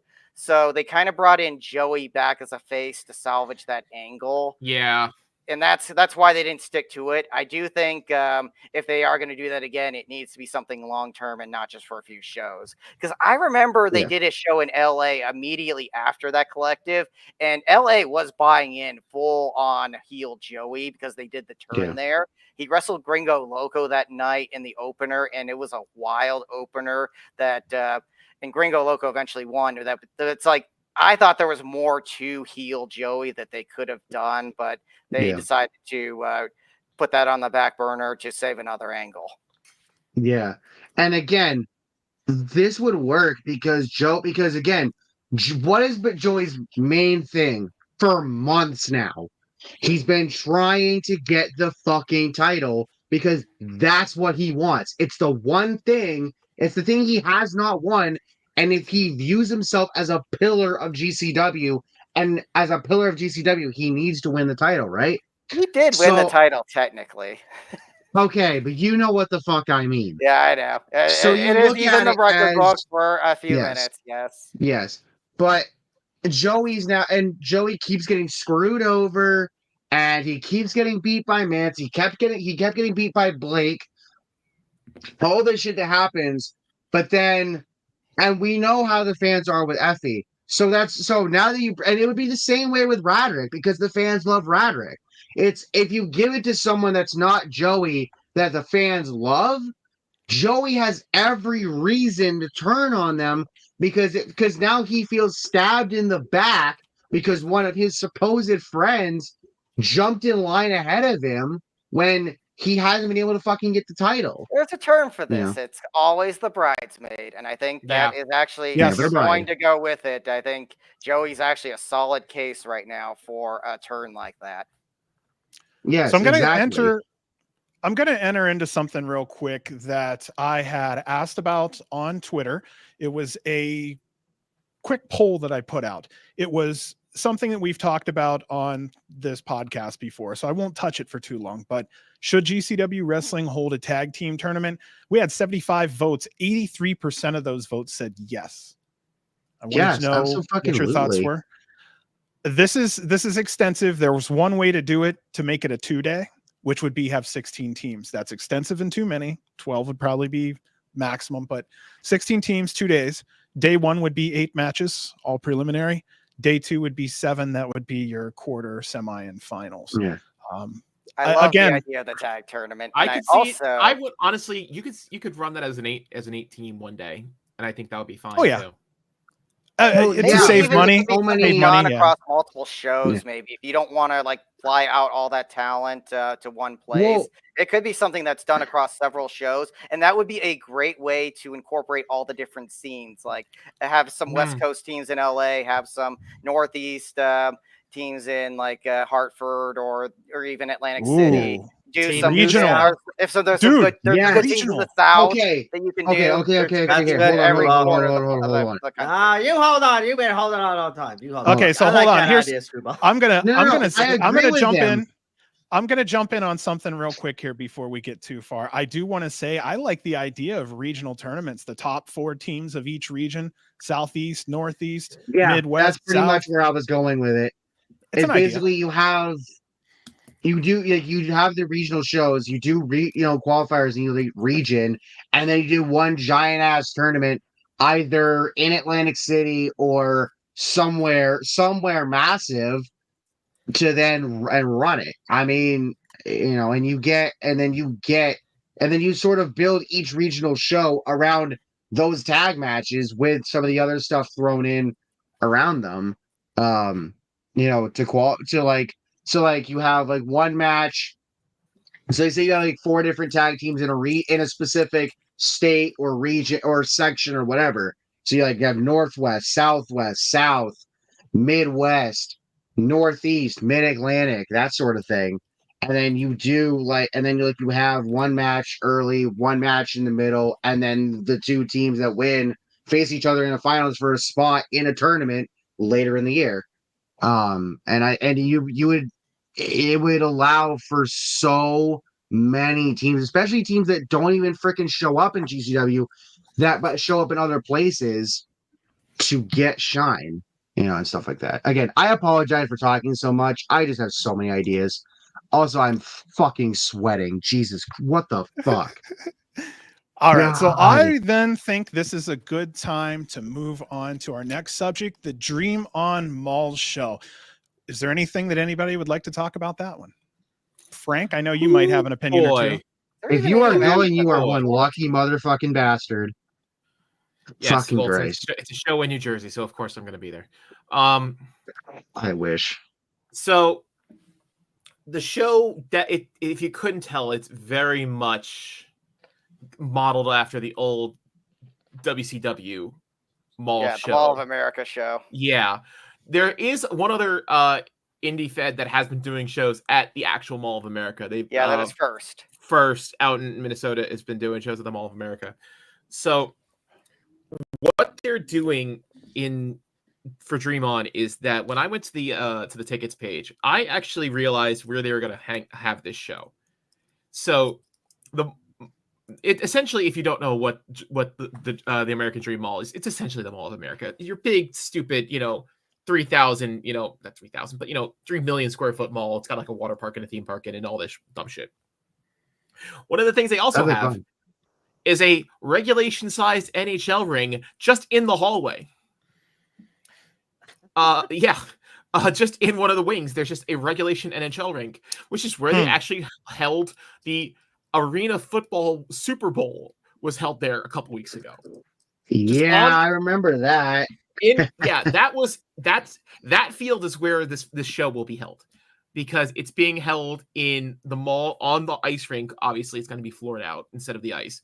But what they're doing is I bought a second balcony ticket, so I'm going to be on. There's the first floor, there's the second floor with a balcony, and then the third floor with a balcony overlooking this. You're going to get this real Coliseum vibe of people hanging out of the rafters looking down on this ring. Someone's jumping off a balcony, bro. I can't. Oh, I I don't know doubt if the it. Mall's going to be cool with that. And I if you doubt want it. another show like this, you kind of need to keep them a little happy. Go look at Alex Fox or something, JT Fox or something. There was a like an indie show that wrestled in the courtyard of a mall, and somebody did like a flying body drop off of the second balcony onto the first floor. I forget who it was though. John Oh, God. John, you might be able to pick this out for me. What's up, There's brother? a Southern guy. There was another mall show where a guy jumped off the balcony of a mall and did a flying body drop onto two guys in the ring. His name's ended with an LX, like a Jason Fox or a Hawks or something. Give me a minute on it. It's The not only You know coming who up I'm talking immediately. about. You know I who can I'm think talking of about, is though. like Luke Hawks. Luke Hawks. I think Yeah. that's it. Oh. Okay. Well, that's a big body fly. Good Hot good take, pull. but who? Don't know who that is. He's a very prolific It- Southern wrestler he's a back Southern down in guy. Louisiana. He runs an Ah. actual federation in the New Orleans area called Wildcat. Yeah, I think that was the Fed that did it. So, but John, you missed it. But so the ring in American Dream Mall is on an NHL size regulation ice rink with two floors of balconies above it, because the ice rink that's in the American Dream Mall is where they held the Arena Football Super Bowl on this ice rink. And there's Wow. yeah. If you look on Twitter, there's videos of it from a couple of weeks ago. Wow. But it's an ice rink that they're flooring over, and then two floors of balconies, which are the second or third floor of the mall, overlooking this ice rink that's just in a wing of the mall. That'll be gorgeous on camera. Yeah. And this is literally, it's a collective style show. This show is going to be the 2 p.m. matinee show. And then everybody's just going to hop in their car, go right down the road, and that's full gear for AEW the same day. Yeah, plus it's a holiday weekend. It's Thanksgiving weekend, right? Yeah. So nobody's talked about that yet. This is a fucking collective hang-on show. Oh yeah, like they got Drew Parker coming in for this. You know it's gonna be a Mhm. big deal. It's And literally, bringing in oh Angle and hey, stuff. full gear is this afternoon. Come into the mall at 10:30 for a fan meet and greet with Kurt Angle and Mick Nick Foley. Foley. A 2 p.m. matinee show. You're out the door by 5. People are in their cars by 6. Bing bang boom. You're done. Yeah, I didn't know. Yeah, it was this gonna is be this is gonna be yeah. this is gonna be one of the biggest shows of the year. I think this is going to be a very visually pretty show just for the venue itself. Let me see if I can pull up a shot of the building. I've seen Yeah. some pictures Cardona posted. Cardona worked there, right? At Mall of America? Or like with the With couple. first, Oh, I with think First. he did. Yeah, but He's it's a their different current building. champion, I believe. He wrestled Devon Monroe on the. Well, Oh, but it's yeah, a different building. yeah, different building because that one's Oh, out in okay, okay. Minnesota. That Yeah, one's but out in that's clearly Oh, the Minneapolis. so show that first they're is going literally for. in Minnesota. The first one's at the Mall of Minnesota. In Mall of America. The- American yeah, Dream Mall of Mall. America. Yeah. Yes. Same company owns both malls, which makes it even worse. Okay. Yeah, I get the I- feeling GCW would probably be angling to run the Mall of America if it wasn't on First Turf. It could be a Uh, price thing too. You know what I mean? Mall of America might Hold just on, be running for hold 10, on. 20, 30% more. Can I take over screen share? Yeah. Absolutely. You do whatever you need to do there, man. So I am gonna pull up my share screen, and I have my American Dream Mall ice rink here. Let's see if this works. Oh, there you are. I'm You'll gonna pull add me you up. to the stage. There you go. There we go. Look at that place. Oh, That was risky. They better bring the fucking heat to that show. Like this is just Yeah. like one of the so this whole floor would be like the ringside seating, and then the ring right on center ice, and then you have literally roller coasters through the windows on one side. Oh yeah, What yeah. the fuck? that's what's up. And then you have people, just imagine people hanging over the side of the rings here, the rafters here. Yeah. Dude. That's This gonna is feel where a like title change should go fucking- down. Oh yeah, no, Something. definitely. That This is a feels more- like fucking this is a more realistic- Hammerstein, but bigger. Am I wrong? Am I wrong for think saying that feels like Hammerstein, but bigger? Specifically with probably. like fans hanging over the rings. It's the second and third balcony that's doing it for you.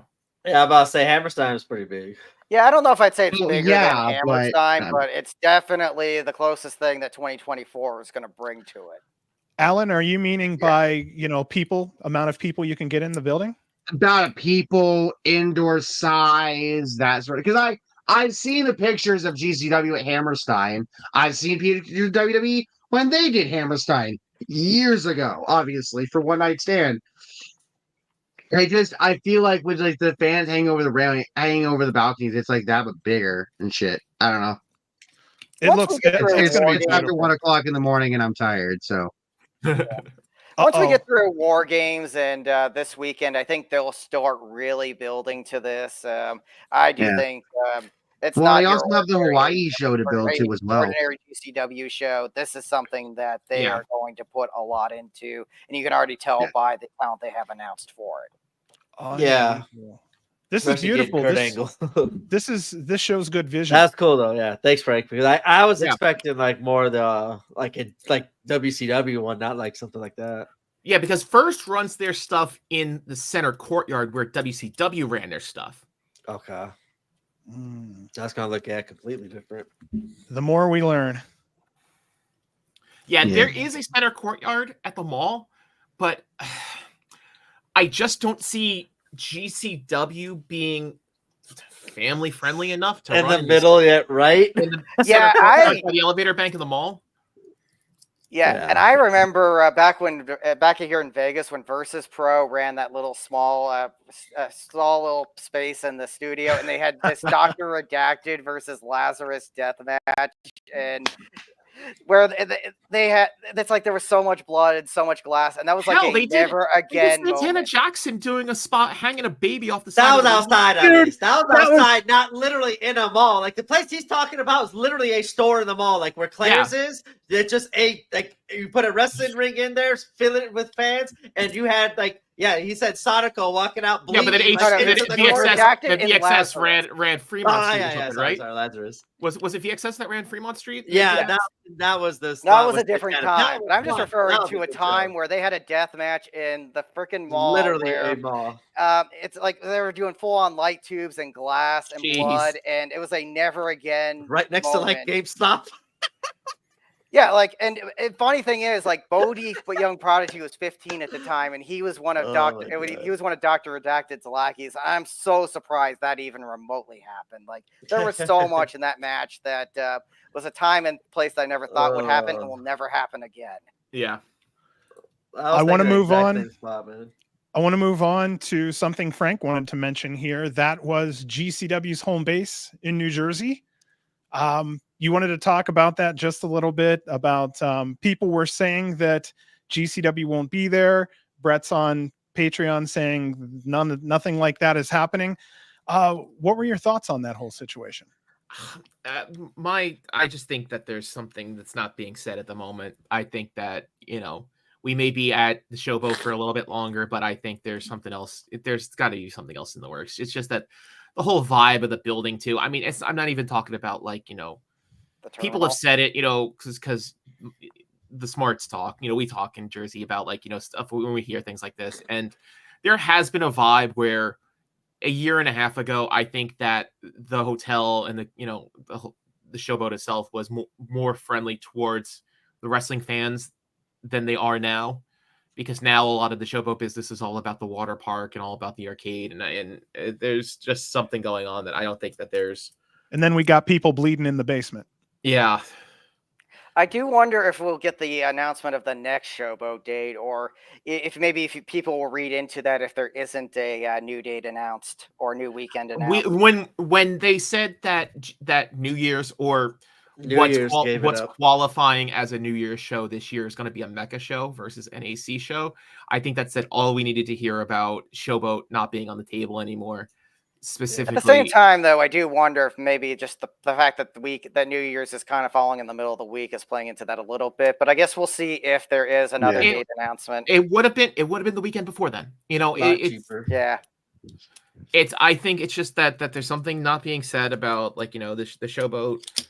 Either like you said, it's too expensive. It could just be too expensive to run for GCW, and they're just saying we're not being kicked out. This, that, and the third thing, and they're just okay, well, this is me purely speculation. This is entirely my own words. This is not, Yeah, my thoughts. no one on this Yeah. podcast is actually working for Yeah. GCW. So I think nothing that we it's say something has of any go.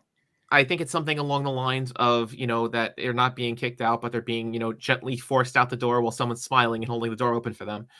And I think it's just a matter of, well, we're going to hang on here until we can get a solid yes somewhere Yeah, else. they'll just raise the rates until we're no longer able to do it. And I think it's just a matter of finding that, finding a safe landing space for a different venue. But Yeah, somewhere in the in that area, or at least around the Philly Yeah. area, maybe. Well, I don't think they're going to leave AC. It's been set up as such a home base for them in Atlantic City. I think that they would just go to a different casino. It's a matter of whether or not any of those casinos feel any better, I guess. That's what I was gonna ask. Like, what's another venue out there that would be like worth GCW to run and like kind of? You're never going to be able to replicate the carousel room. the carousel it's room. like But, Ridgefield is out but there. like, what is something like out there that allows GCW to be GCW while still kind of at the size and scale of JCW right now? There's not much. Like, you have your convention, you have your hotel. I have an idea here. I do wonder if maybe Brett's working with casino companies that may be set up with both Vegas and Atlantic City that might work as kind of a backup. If he jumps Harrah's in every city, Yeah, because there's Harrah's in Philly, there's Harrah's. I don't know, man. And I it's think such a small sporadic. I think it's going to site. be, I shouldn't even be mentioning what other hotels people have been throwing out when we just talk over. It's nothing wrong. It's people have said the Nugget or Harrah's on the other side, on the inside, Yeah. on the marina side of Atlantic City versus being out on the boardwalk. That it's there are meeting rooms there. There are enough quote unquote ballroom sized places that you could do it. It's just a matter of, do the numbers line up? Well, we all agree that no matter the size of GCW fans that's been in there, that size of that room swallows the fans to where they don't feel like they're really as intimate as it could be. Terminal's too big. I don't want to say, too big isn't the word I want to use here, but they're coming from the absolute closet that was the carousel room, where even though there was tons of space. So where Hardcam was on the north-south axis, centered on Hardcam, you had a ton of space behind the camera, which was where people hung out, and that's where some of the merch tables were. And then even all the way, to the back wall, looking from Hard Camera, where if you're from Jersey, where the bathroom door was and where the tunnel door was. Like, that back wall, there was a ton of dead space, but you never saw it on camera. You saw the roof there, and that kind of swallowed up all that space behind the back row. Because even though there was 10 or 12 people deep standing over on that hard cam side, sometimes you never saw the empty space. In the terminal, all you just see is, no matter how many people are nut to butt on that curtain side, it's just too big. Yeah. And it's just a sea of white.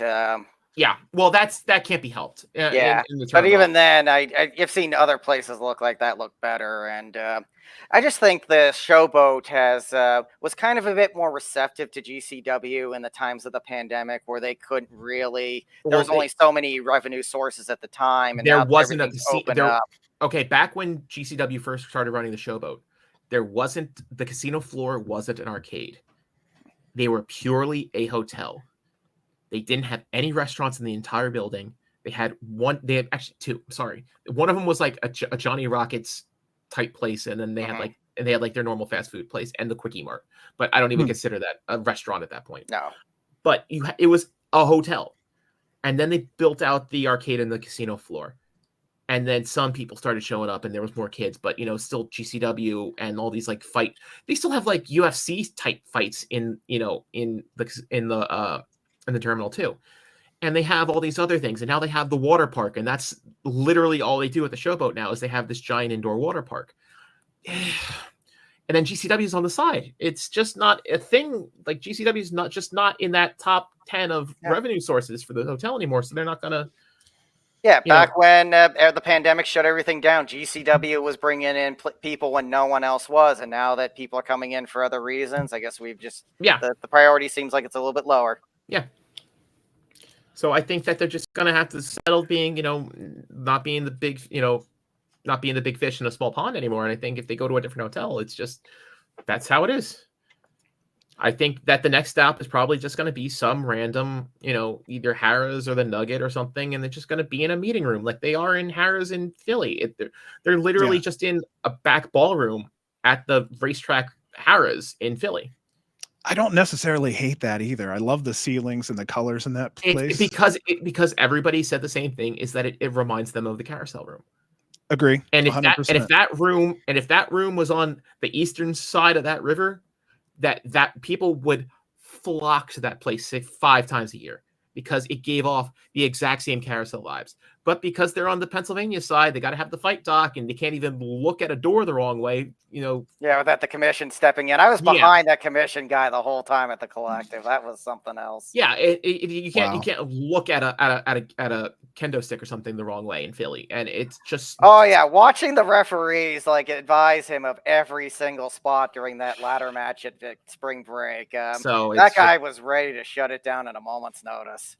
So it's a wonder we got the whole thing through.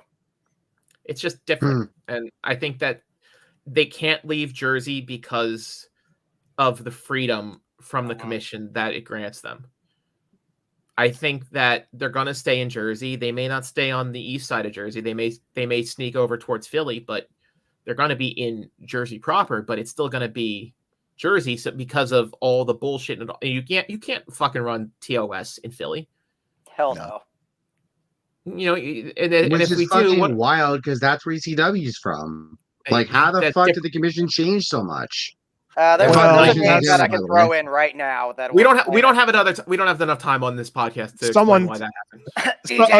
a group and some others screwed it up for everyone else. Yeah. Gotcha. I'll tell you later. So it's gonna be Jersey, but it's just a matter of where.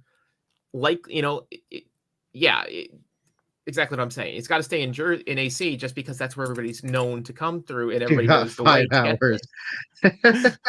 I can have John just explain it to me, and I'll read it in the morning when I'm at work. Oh hell yeah, I got you. But I'll probably be up for a little while anyway, and just go to bed at like 2:00 in the morning, and then be up in like 4.5 hours. Not being really connected by the airport that well, because that's the other issue. I haven't been there yet. A lot of people say that getting in and out of there is a pain in the ass, and the airport. Like I got to take a flight to Philly and then take another not even a flight to Philly. Well, I have to fly to Philly. Oh no! I'm saying if you're going to the Atlantic City airport and trying to leave, to get to the Philly airport from the Atlantic City airport, you take a bus that's marked as an airplane flight.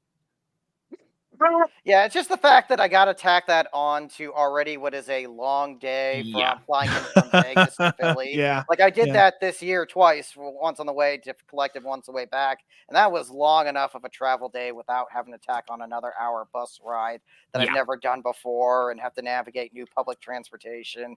It's just another hurdle that if they ran closer to Philly may be a bit more realistic, I guess, for me to do. I could see them moving towards Philly, but then it becomes a matter of what hotels would run that's another thing, because I did struggle with I ended up staying on the New Jersey side because the rates were cheaper, but there was and the other thing is that you gotta have Atlantic City's maybe a shithole, but it's still Atlantic City at the end of the day. I mean, I live in Vegas, I get it. So it's gotta be something that's, if they're gonna be coming, it's gotta be something that they want to be coming for more than just a wrestling show. Otherwise, they become a regionalized show, and AC shows have to be destination shows. Yeah. Also, we don't think about things like carpeting. Some of these ballrooms better not have carpeting if we want to bleed on them. It's a big pain in the ass. Yeah, I remember Max Recon having to clean up after that Punjabi prison match, because I got Bollywood blood right in front of me. So I want to move on to the next thing here. This is probably going to be our last one. GCW Defy and Progress pull off a 2-city doubleheader. Friday the 29th at Roulette Intermediate in Brooklyn, New York, and December 1st at Talia Hall in Chicago, Illinois. There hasn't been a card announced of any type yet, but I do like GCW cooperating and working with other companies. Does anybody have anything to say about that? More. Yeah, just agree. More of that. Yeah, bring the Midnight Heat to GCW for those shows. Bring C4, bring all the hot Pacific Northwest talents. I think GCW I love it. will love them.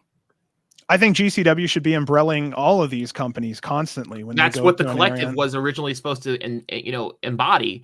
But then it just all the other feds fell off, except for like maybe the one like, if you look back at some of the older collectives, like Dallas and before, it was 6 or 7 different brand new feds that have never worked with GCW before, all under one roof. Hence collective. Yeah. And then when you look at LA, it's like, oh hey, we got DDT to come in and do 3 shows. Yeah, and then Santino Bros opening the weekend, and that was about it. It was just 7 different variations on a GCW show. Yeah, I do wonder how this one's going to come up with some of the promotions I've heard coming in so far seem like they're. I think Vegas, we have a better chance of some of those oddball promotions coming in. Yeah, but let me finish here. So, I think a lot of the ones that I have heard are more going to be running FSW Arena because they're just smaller promotions. I haven't heard of what would actually be big enough to run the bigger venue that Collective's actually going to be at. I'm with you on that one, Screwball. Right now, FSW, though, they're even announcing they have tons of spots for companies to come in. They don't have anybody booking yet. I know that the Utah promotion that GCW worked with for the most recent show is one of the ones. I know Ed in San Antonio will be running Poder. So I do know there is some spots. I do think House of Glory is going to be running something that weekend. I don't know if they'll fit into the collective or if they'll fit on the smaller FSW arena shows. Yeah, I remember Collective at one time had Black Label Pro, Wrestling Revolver was on there. That was in Vegas. It was like, damn. That was a mini collective. Yeah, and I would like to see eventually we get back to that. I'll be the one to stick my neck out on this one. I'm not big on a lot of we have been running the shit out of Japanese companies and talent. And again, I know I'm talking to people who are big Japanese wrestling fans. I feel like for me, I don't know. I feel like if we were going to have stars, we would have seen them by now. And a couple of them have come to the, rise to the surface here and there. But I mean, it's like, hey, and here's three Japanese companies because they're Japanese. It's I'm not a big Japanese guy, so I mean, I'll kind of say respectfully, it's just not what I like. There's so much other stuff that I can watch. It's just I just don't have the time to dive into the Japanese deathmatch library. But there are some deep cuts for the people that do enjoy those more obscure Japanese deathmatch companies. There are some deep cuts that come to TOS as field fillers, and I'm not hating it. It's just I just don't know where they come from. So I'm enjoying them as a performer on the show that I'm currently at. But I'm some of the stuff it's just I just don't have the time or the energy to go make a deep dive into their library about some of the other shows they've done. Counterpoint though is DDT and both of their collective solo shows were sellouts. And there's the Japanese guys talking. Guaranteed the thing that'll actually fill up the venue, which they're fun. I really enjoyed every one of those DDT shows I've seen so far. To Stardom's credit, they put our women to shame, wrestling wise. I'll just put it out there. I think it was Stardom, the one that was women in ring. Oh, Billy had a big Joshi presence, at least 4 shows that weekend, and all of them that I saw were tremendous, and also had big crowds for the most part. Yeah. All right. Well, we'll just say here, we'll stop right here unless anybody has anything else they wanted to mention. All right, good. I think I got all my points out. We got it. I feel like we were a little off tonight, but we did it anyway, and that's all right. So I'll just go ahead and run into what we have this weekend coming up. We have GCW's Fight Club weekend. This is night 1, the Art of War Games 2024. That's on Saturday, April 12th at 7 p.m. Eastern, 4 p.m. Pacific. We'll then close the weekend with Fight Club Night 2 on Sunday, April 13th at 4 p.m. Eastern, 1 p.m. Pacific. So remember that Sunday show is going to be early, like most Sunday shows are. And we're just hoping for the best out there, and hopefully we get a good 2 good solid shows out of it. It looks promising. Yeah. Yes, definitely.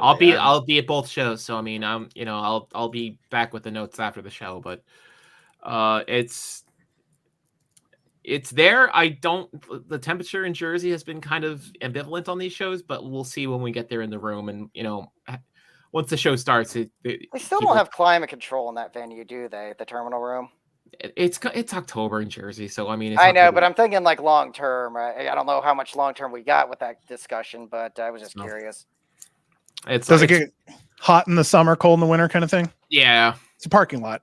I mean, not a parking lot, but it's a convention. I know Brett was talking about them putting AC in it, but I don't know if that ever actually came to fruition. Yeah, I don't know what happened with that either. Yeah, So. that would definitely be on the hotel's budget. Oh, check the Revolver show to see if anybody's booked theirs. So. Yeah, I actually did. I was kind of wondering April. about certain talents. I know Speedball's booked for it, so that's why he's not on Saturday. I don't think. Oh no, he's you on mentioned Sunday. April for this weekend. April 13th is what you said before. That's what that's referencing. John. Oh, my You said bad. Yeah, you said April instead of October, and I just laughed and Oh, just let you do it. Thank you. Yeah, I fall apart after the first 15 minutes of this show is over. So I'm held together by tape and glue by hour 3. We call that bubblegum and hope. Fuck. Yeah, lots of hope. I'm all out of bubblegum. Yeah, I think that's absolutely everything. We covered what we could on this episode. We got in most of what we wanted to say. I know there's a couple things we didn't get to. I'll talk about those possibly on another one. Yeah, I think I got everything I really wanted to mention out. We had some strong opinions. We thought one way, we thought the other way, and I think that ended up pretty good. Well, all right then. Fuck it. Let's close this bad boy out, Branch. You ready to go, man? Thank you so much. Yes. Screwball, Alan, Frank, for coming in. Yep. Alan, you look beat, brother. I am fucking tired as hell, and I got work in the morning. And also, I talk so fucking much, and it's hot as fucking balls in here. I think, as my dad has said, my room is kind of about where the center of the house is, so it's like, yeah, you're getting it. Yeah, I am fucking beat. I had to drive 2 hours across the state to bring my younger siblings' meds to them after getting them at the hospital's pharmacy because the Rite Aid near them is backlogged. Which I don't mind doing that because I also get to see the college that they're at. But like, I get you. All right, so I had we'll a go lot ahead. of fun. I talked a lot. I apologize if I talked over people. I don't know when to shut up sometimes. I just don't. We all know what we're getting, man. You are you, and that's the beautiful part of it, you know? Yeah, I just want to say thank you all for coming on. That was like, I wanted to hear all your guys' perspectives. We got the AC, we got Screwball out here, and Alan, I know you've been having your thoughts on in the chat, been saying you wanted to hear, so I'm glad I got to hear that as well. And yeah, everyone in the chat like the opinions too. So tonight was a listening episode for me, and I'm glad I did because I found out a lot of good information too, and I like the ideas, and we're kind of sprung up some new ideas for myself as well. So thank you all for coming on. Shows for the next month anyway, so right, plenty of time to talk. I'll say my voice for sure. Yeah, AC this weekend, LA the next. Are you going to that LA show? I just found out before the show. I will be going to LA and do. Yeah, I wish I could, but just the UCC schedule for 2024 did not work out for me at all. Hopefully, they'll announce a good date for February. I'll be back in December. But so they got December. I can't do the December one either, sadly. Bullshit, Screwball. You're going. I know where you live. No, I don't know where you live. I'll find where you live and I'll stuff you in my. Yeah, unfortunately, the weekend they put it on has like 3 birthdays in my family. So that's cool. Go. Yeah, that's cool though. By the way, before we close this out, I just want to mention one thing. Today would have been Eddie Guerrero's 57th birthday. Oh, imagine a prime Eddie Guerrero in GCW. Oh, even him as an elder statesman would be freaking great. Even if it was like X-Pac just making random appearances and possibly being on the Mall Meet. Bro, give me prime Eddie. Give me prime Eddie Guerrero versus Speedball Mike Bailey. Oh God! Holy shit! Shit, give them 20-25 minutes. Let them bang. Guerrero would work an amazing match with Speedball. Reed saying 57 Eddie would even be damn good. I know. I'm just saying. I just thought of that in my head. Fucking Christ, man. All right. So thank you so much, everyone. I think we're trying to say the same thing. Let you go, John. Oh, this is your guys' line. Fuck it, I'm going in. We all got to do it together. Long live GCW, baby! I like that one better. And that was his limiter hitting. All right, so I thank everyone for listening. We're going to get the hell out of here. And we know how we always end it. It's never right, but we try our best. So long live GCW. Good night, y'all.